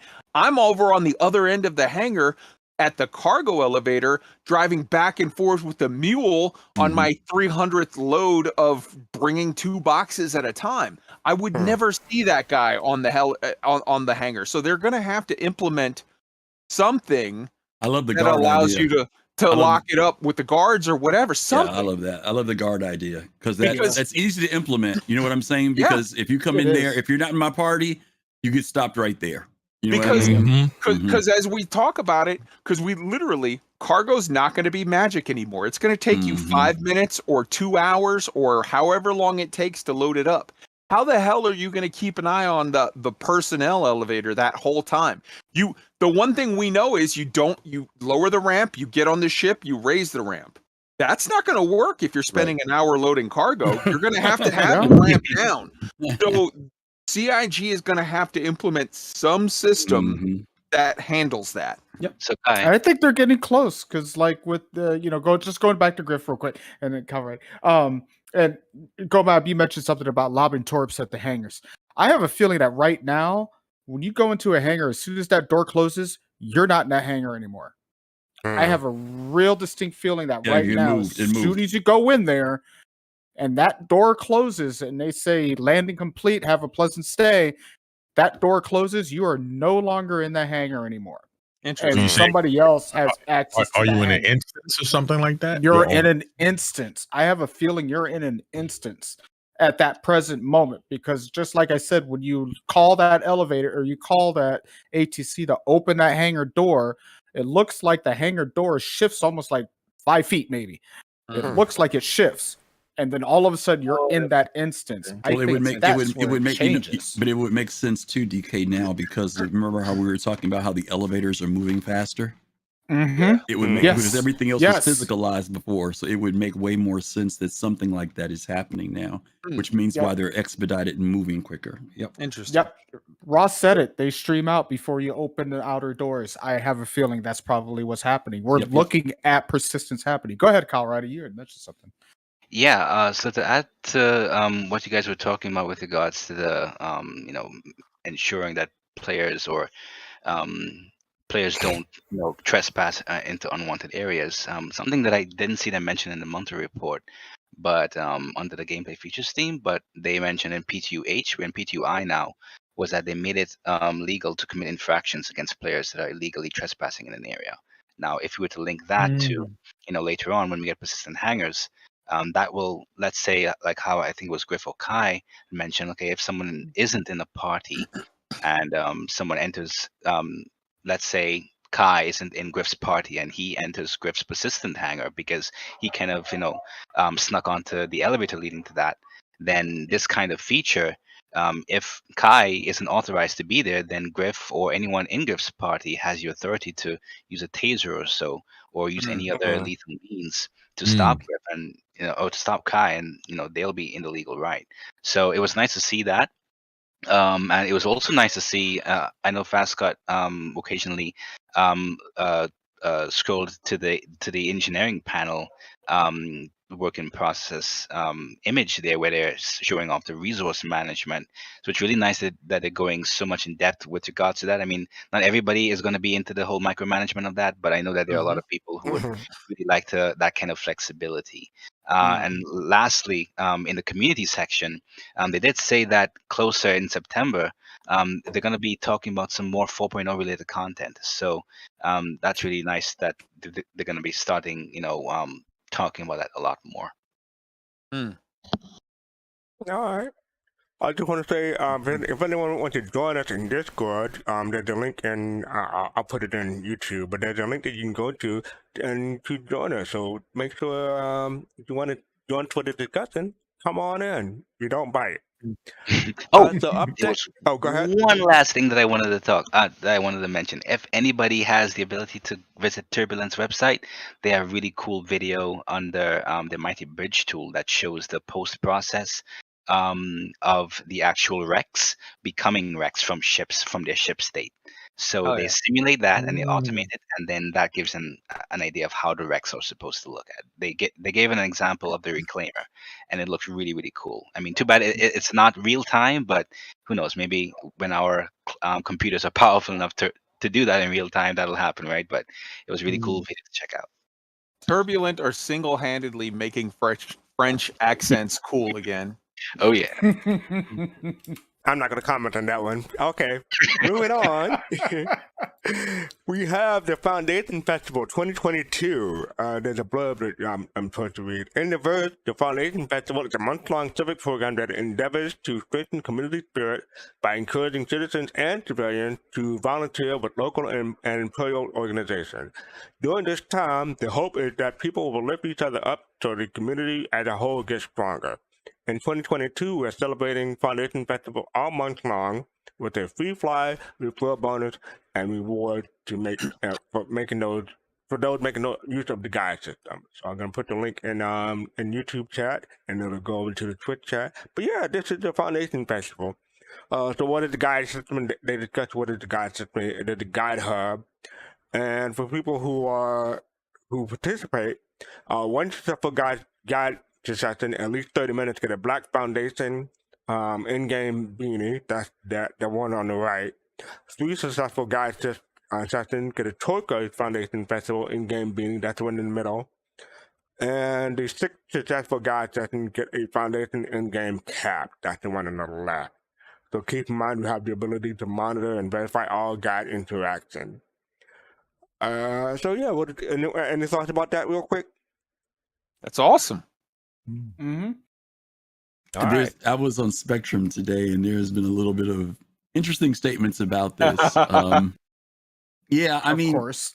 I mean, don't get me wrong. You know, you get people who do ask questions and stuff in chat and stuff, but a lot of people said they've been on the guide thing for a while and they don't get a lot of hits. They get more people going to chat and asking for stuff than trying to come through the guide system. And so I'm also kind of like, CIG, y'all got to do better on the perks, man. The perks ain't, I don't know. A virtual cap is all right, but you know, six successful game sessions is 3 hours of time. I want something a little bit more than a cap, Jack. Wow. I didn't think about that, but you're right. No, you think about it, It's a lot of time. So, you know. Can I jump in here and say something? Yeah, go ahead. We were watching a video. I don't know if this guy was a true first timer or not, but me and my dad were watching a video of somebody, you know, actually coming into the game and starting Star Citizen, and because they were getting you know, stuff about comparing it from Starfield. But anyway, he was going through the whole progression of getting out of bed, you know, stuff from signing up to the website, getting out of bed, going down to the hangar and trying to find where his ship was. And me and as I'm watching it, and I'm talking to my dad, I'm like, see, this is where, Star Citizen, like, it lacks at. As far as like you're just talking about, because the guy from what in the video, he had no idea where to go. He's following a dude running to the elevator. He's like, okay, well, this guy's going to tell me where's going. He's going over here in the elevator. He doesn't know where his ship is. He's choosing the mission. He doesn't know what to do. Can I ask the question, Fist? Let me ask you a question, and then anybody else wants to chime in on this question because Fist is raising a point. Is Star Citizen in a place where it needs a tutorial in light of all the content creator information that's out there? There is a how to do stuff thing on the website that's pretty clear. Right. A lot of the content creators have made video saying this is how you do this is how you do that. Is it the issue that, and I'm not saying they are, I'm just asking, is it the fact that people don't know? Is it that they're lazy? Is it that they're just too excited and they just want to jump in the game and they think, is it the fact that we have a high learning curve? Because if you guys know, our learning curve is growing steeper and steeper each year. It's more and more stuff to learn, more and more stuff to figure out, right? I what do you think it is at this point? I would say for me, I would say for me, from when I came into the game, right? Most of the time, whenever I've played an MMO, they've had a simple tutorial in the beginning within the game. And to me, I'm not saying it has to be elaborate, like they have to go through each and every thing, but at least some of the basics. Hey, you wake up. But let me ask you, what I mean? Does this game have a simple dynamic to it? I mean, seriously. I mean, you're saying this, and I get what you're saying about simple tutorials, really kind of straightforward, you know, but I'm asking, knowing how this game is, just getting out of bed and getting to the spaceport, people spend freaking 30 minutes. You know what I mean? Just trying to figure out how to do that. So is there such thing as a easy tutorial for this game? Nope. Well, I don't think there is, but I think there can be something, like, I'm trying to say it in the sense that, okay, for example, like if somebody's just trying to get to their ship, like you can have guide markers. Like you could say, okay, this is where, here's the elevator for your first time you're getting out of bed. Here's the elevator, glass, something like that. Here's the thing. Okay. Something like right now they just implemented the little triangles over top of your NPCs, right? Identification markers. You could do that for your elevator. Hey, elevators here. Bing. press this button, boom, go down, boom. Your travel to the train here, like since he was in Laurelville, travel to the train here. You're following that guide marker to get to that train. Train takes you. Now you got to say, okay, here's the ship terminal, because he didn't know it was a ship terminal. Right. Here's ship terminal. Call your ship. Ship terminal. Here's elevators. Boom. Elevator takes you down. Here's your ship. Boom, and then so on and so forth. It doesn't have to be like a video exactly. Right. You know what I mean? You know what I'm thinking? I'm sorry. Go ahead. I want to ask a part 2 question, and you can have it, Kai. So I want to ask everybody in the room this question. How many of y'all, it took a while to realize that the signs in this game for directions actually meant something? 100%. Okay, I'm going to throw that. Yeah. Yes. I'm going to throw that in there. Agree. Yep. Because in most games, you don't rely on signage that bad. You know what I'm saying? Agree. So to a certain degree, there's a lot of stuff telling people where to go, but they come in the game and it's like, oh, that's just decorations. But you know what? But you know what, though, Griff? And to your point, that goes to gaming in general, like how gaming has kind of dumbed us down. There you go. Okay, you're going down where I'm going. There you go. Okay. So, real quick, Kai, I want to ask you this question, and 2 things real quick, because I want Kai to go on in this. First, GoMab made a point. Doesn't make sense to make a tutorial because they're going to have to change it every year. Good point. Exactly. 6 months. Right. Second, Kai, how long did it take for Elite Dangerous to put it in a new player experience to learn how to play the game? When you first jumped in Elite Dangerous, did you know how to take off of your ship or to land? So first off, yeah, you're right. It took them many years. But secondly, you're comparing apples to Volkswagens there, because Elite Dangerous was a game that was released.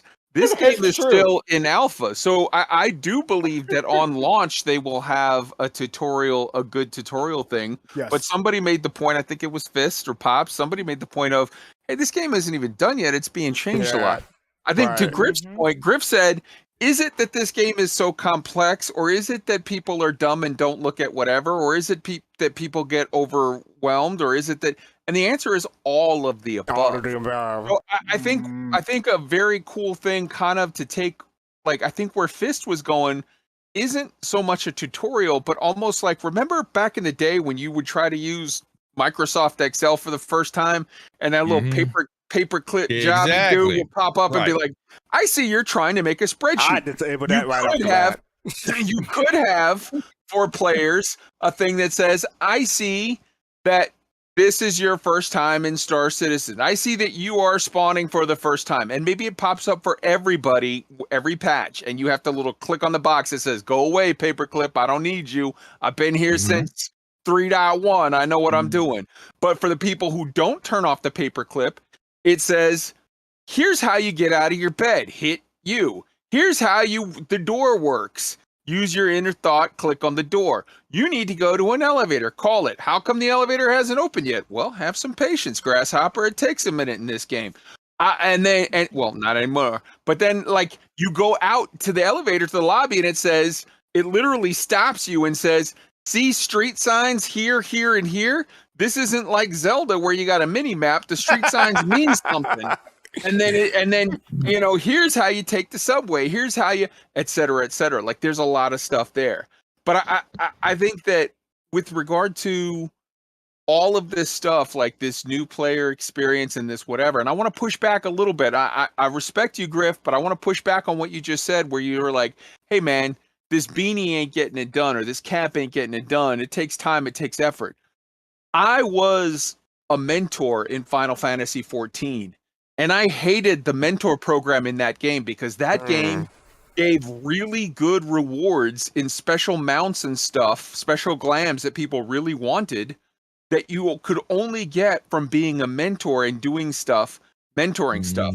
And I saw a lot of very mercenary players go in as the mentor and do a really crappy job because they just wanted to rack up as many points as possible, as quickly as possible. And they did a really shit job of mentoring their sprouts, their people they were supposed to help. I think if you give out a little beanie or a little cap that has a special logo on it, that's not going to mean anything to the mercenaries who want the rewards. But that is What going to about- mean something to the people who actually care about mentoring. They're going to wear that with pride. So I think that if you were to say, hey, we're going to give out a reward of a special ship or a special whatever, you might draw the wrong kind of mentors in. Can I say this real quick to that point, though, Kai? Yes, sir. But before you go, because I should address that. I left off the bottom part. So in addition to those rewards, the cap above, you award your exclusive foundation theme paint for 5 guide sessions in a particular category. So you get a color black vehicle for basic color black paint. Vehicle combat get an Aegis guide paint. FPS combat get an Anvil Valkyrie paint. Some people have a Valkyrie. Mining, you get a prospector paint. Mission, you get a freelancer paint. Trading, you get a caterpillar paint, and so on and so forth until you get the medical, you get a cutlass red paint. So they're all offering other things other than a cap.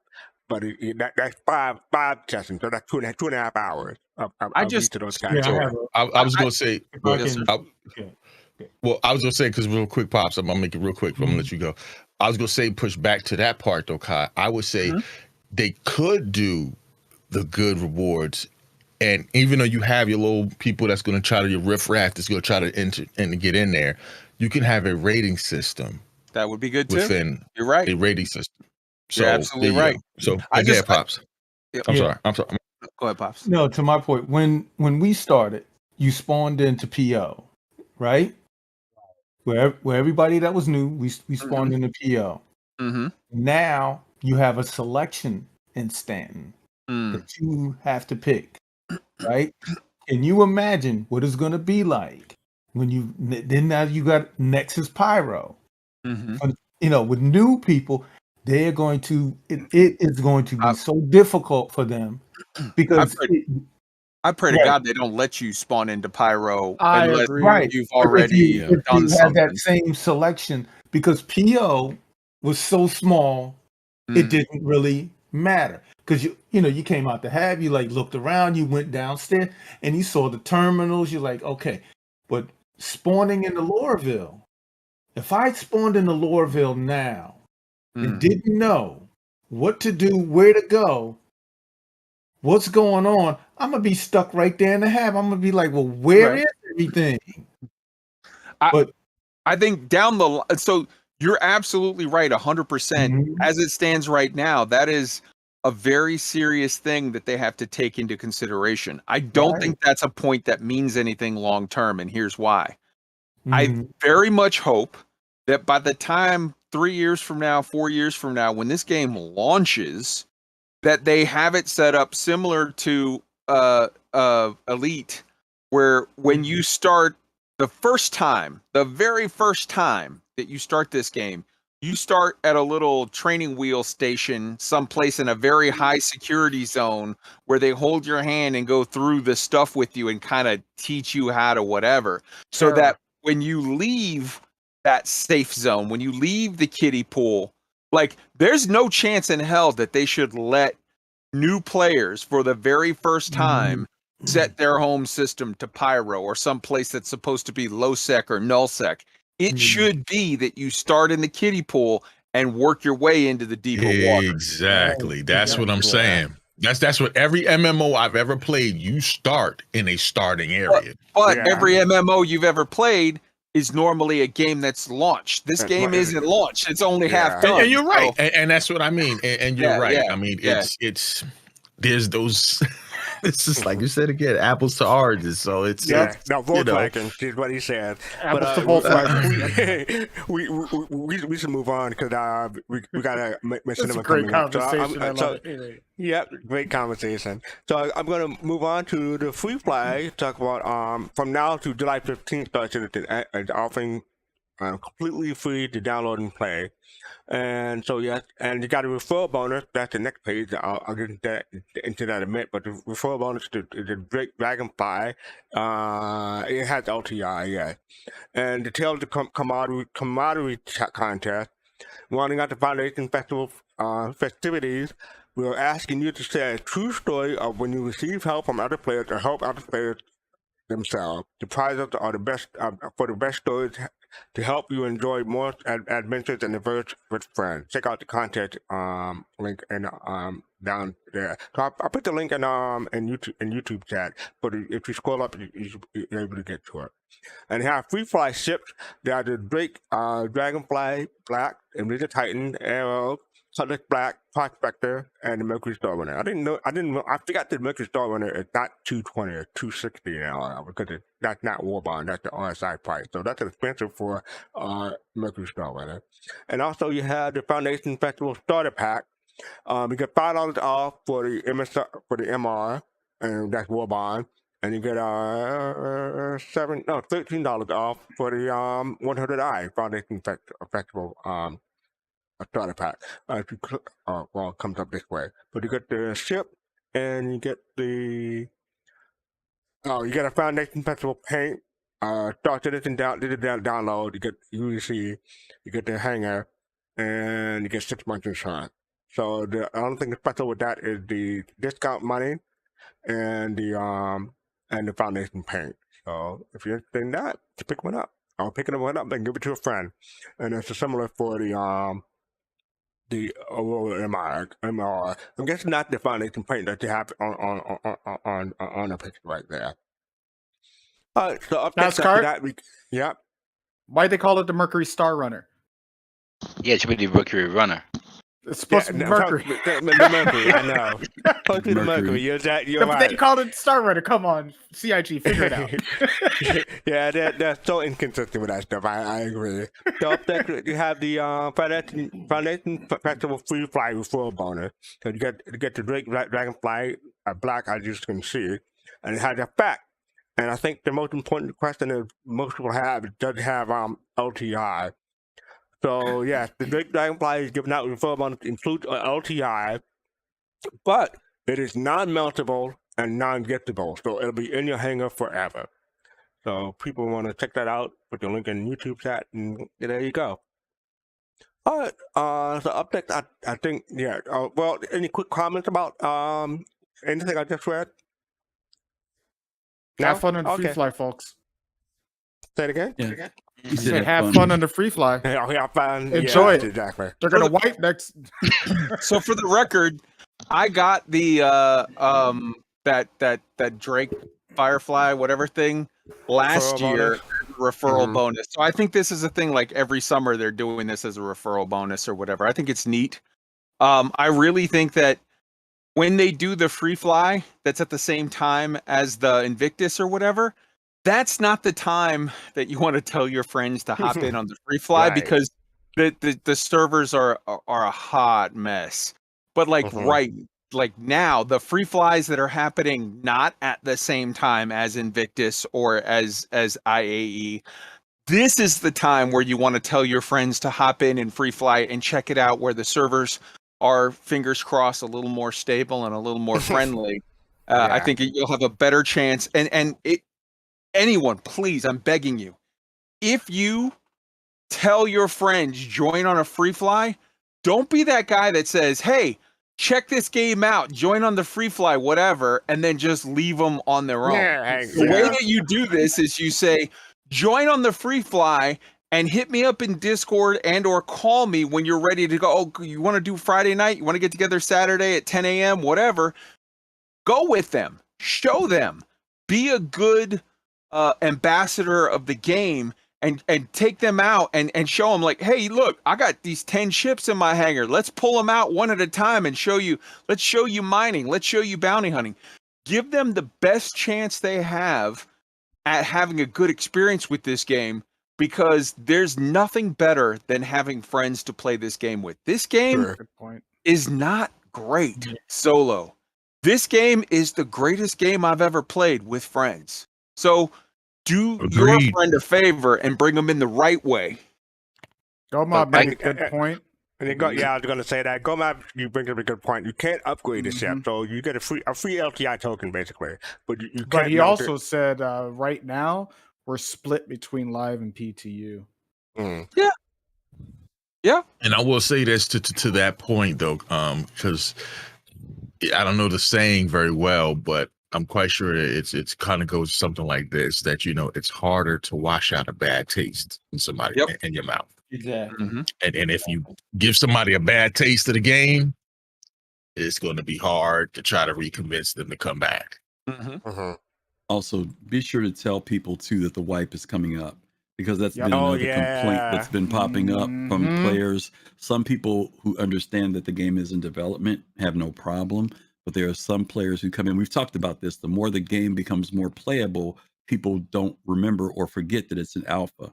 And so some of them, they go in and grind like crazy, thinking they're going to make millions, only to find out in 2 weeks, 3 weeks, that all their efforts are gone. If they know that ahead of time, it's easier to deal with. But if they don't, like you said, it'll put a bad taste in their mouth. So let them know, But I've learned a lot from suffering, so why should I let my friends have all the fun? Wow, Karate, wow. So up next we have... Can I give a shout out real quick? Okay. Shout out real quick. Citizen Shenanigans, thank you for the resub. Thank you so much. And those of you who followed tonight, we appreciate you guys. Thank you, everybody. As you guys know, we're on YouTube and Twitch together now. So pick your favorite platform and hang out and join us, whichever one you want to be at. We see all the chats. As you can see, our chat looks a little crazier now, but we're happy to have you guys on both platforms. Why not both? Why not both? Exactly. So Griffin, you want to give people a heads up about this Machinima? Sure. The name of this Machinima is Why Would Anyone Play Star Citizen? By Luke Rehab. And going to present that question, put that question on the table tonight and see what Luke Rehab has to say about it. We'll let the video speak for itself. Okay. All right, here we go.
All right, so we're back. Yes, that was the why would anyone play Star Citizen? I think that answered the question. I think a lot of people have comments about the music, but I'm going to go in order. So, Dark Knight 75, what are your thoughts? The music. Okay, no, the music was great. I think that was cool. This is a cool little cinematic. I watched this earlier, and this was a really cool cinematic. No words, just showing what's going on. The only thing I would add, want to throw in there is that it was mostly combat. I get it. He's probably more into PvP and combat and things like that. He did show some really cool flight and low flying and just some of the planetary scenery and things like that. It would have been cool to see a little bit more that was just non-combat, but I get it. I totally get it. It was overall just cool cinematics, great music, awesome, good job. And I was remiss. I should have mentioned it before, but Wong Kong Fui, love that name. Thank you for the raid, appreciate it. Thank you, and welcome everyone who raided us. Basically, we're so citizens. We talk about what's going on in the community during the weekend. Right now, we're discussing the Machinima that we just watched. So, face to face, what are your thoughts about the Machinima? I think he did a great job as far as the cinematics. Music was on point. Nice touch of nice tribal, kind of Viking-esque, sound going there. Only thing is I will say is, yes, I push back is to the effect of what DK was saying, is that when you talk about a question that why would you play Star Citizen, is it just, a ship, fly around, shoot something? There's so much more to the game. So I would have liked to have seen more of those other aspects of the game in there, other than just, the cinematic flybys and stuff like that at the fighting. But to your point, I think the creator probably wanted to keep it under 5 minutes. If you were to put try to make it more in depth, it'd probably be more like a 20-minute long video. So no, what's the balance? No one.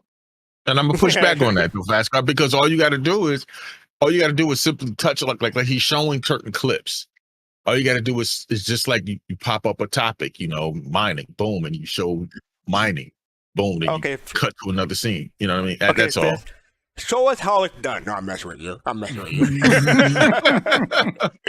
Gauntlet thrown. All right, Kaizen, what are your thoughts?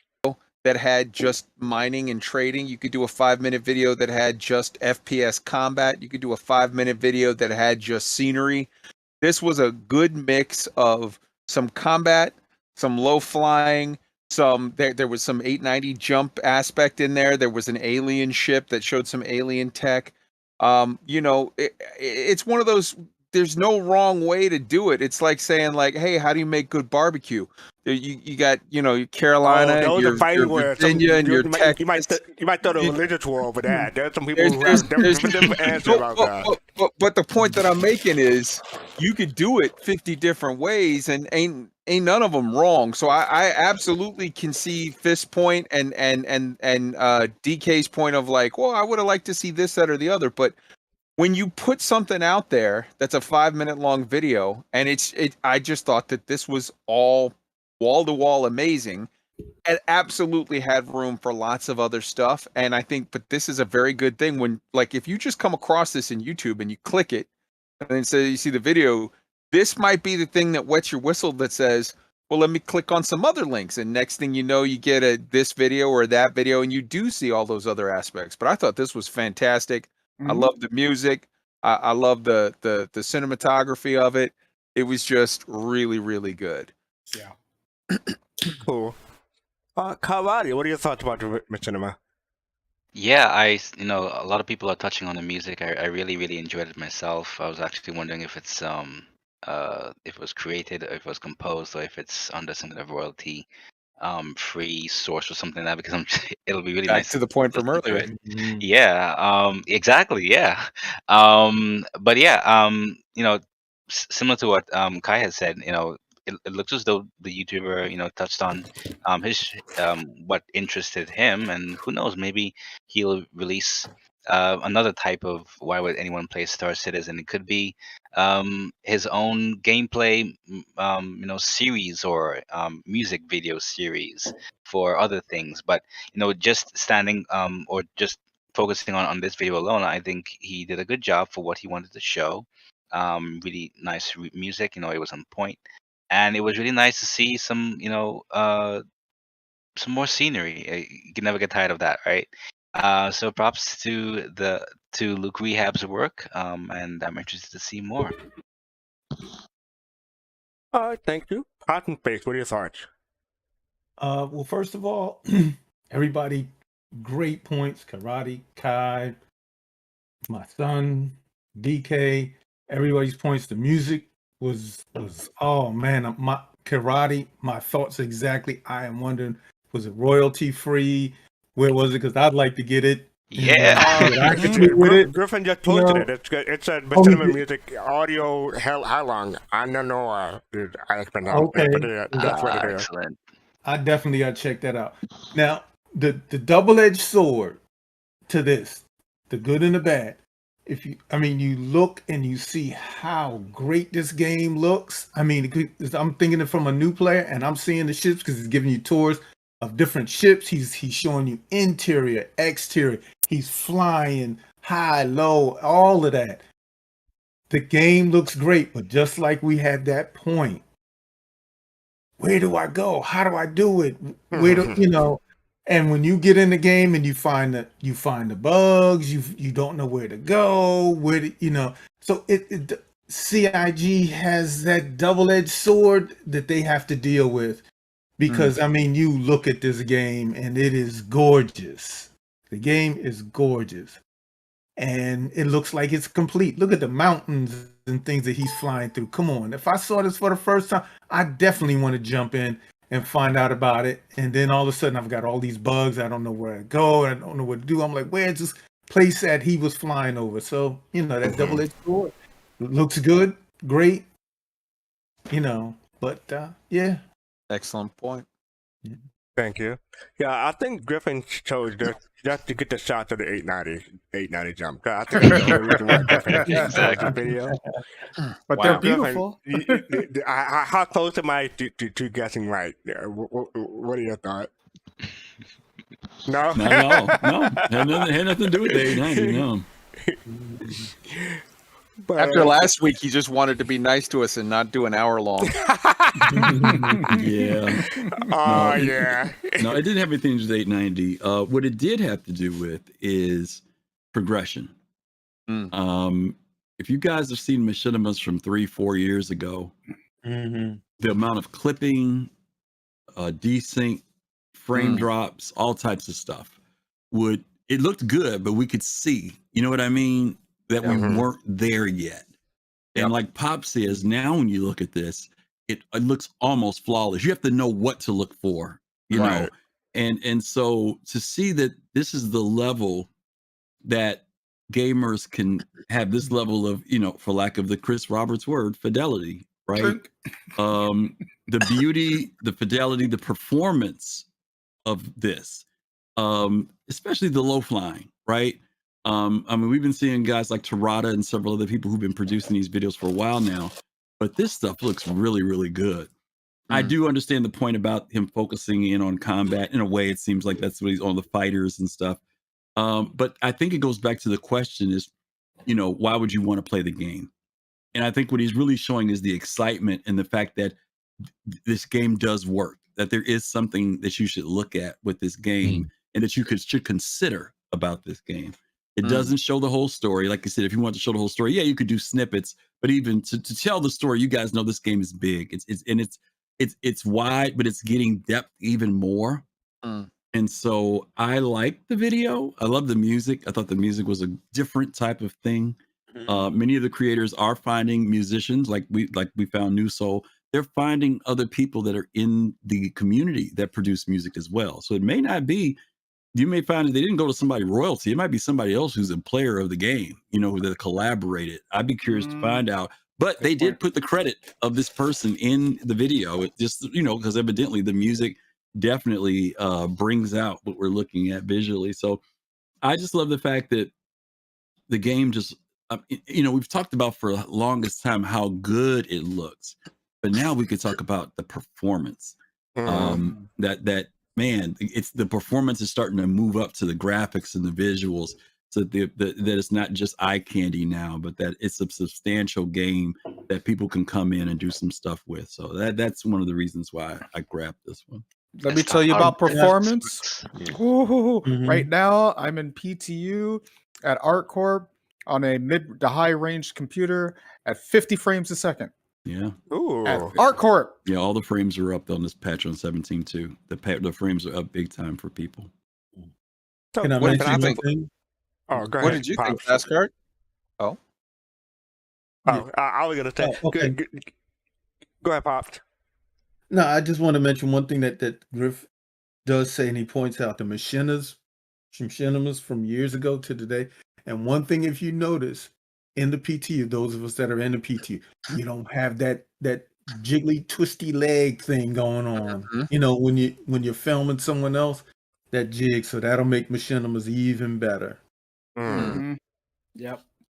I was gonna say, if we discovered New Soul, do we get a 5% commission from everything? No, I'm kidding. I'm kidding. no, I think you have to pay them 5%. Yeah. Royalties. Exactly. We take hugs and sandwiches. I'm up for that. If I'm ever cakes, playing and pies. there you go. If I'm ever in the game and I see somebody slow walk into their ship, I'm gonna be jumping up all around behind them, photo bombing them, because I know they're filming a machinima. You don't ever see somebody walk into their ship slow like that. Oh boy! All right. You ain't So right. I know.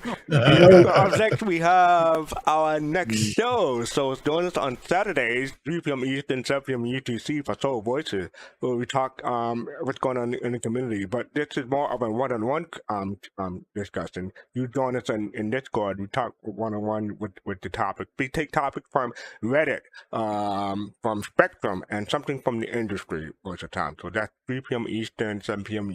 UTC. Griffin, can you tell us about the Sunday show? Sure. Is it just me or am I still seeing the video on screen? Nope. Yeah, We're you seeing can. our map. Yeah. That's really weird. Huh. Okay. Never mind. Okay. Sunday show. We are going to be on this Sunday at 8 p.m. Eastern time. We're going to be talking about the Arc Star map, and we're going to have Jade's going to be on, Doc Murray's going to be on, and we're just going to have a real good conversation. For those of you who have never really messed around with the Arc Star map, it's on the website. Eventually, CIG wants to incorporate that into the game.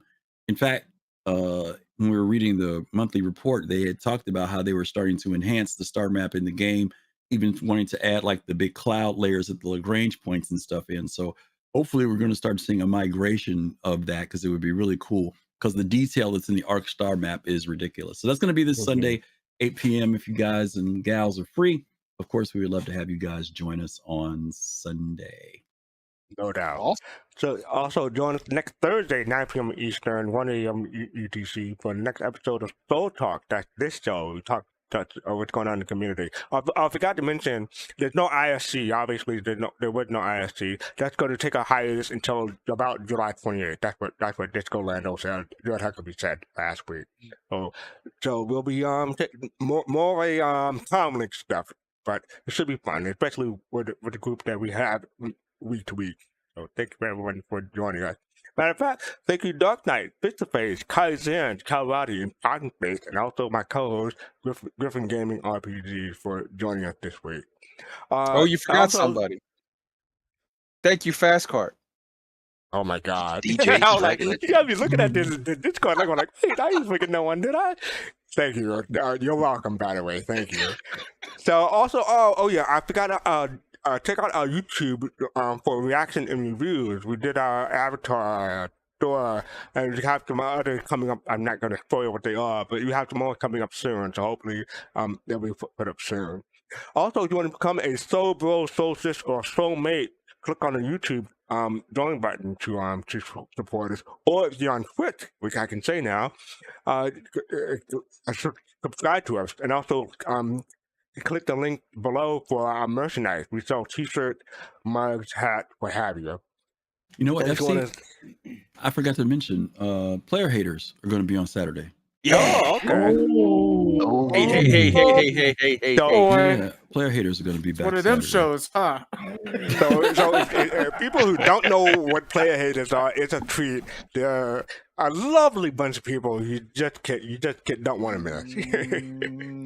So that's on Break Saturday. out your gold shirt, Kalrati. Oh God. Break out your gold shirt. So yeah, join us on social media. We're social citizens everywhere, and make sure to hit that like and subscribe button, both in Twitch and on YouTube. So I want to thank everybody for watching. It's been a fun show as always. Peace, love, and soul. Take care, everybody. I need 3 days if Karate gonna be on there again. Prepare my stuff. I gotta prepare my nipples. I see. There it goes. There it goes. Kill the show. There it goes.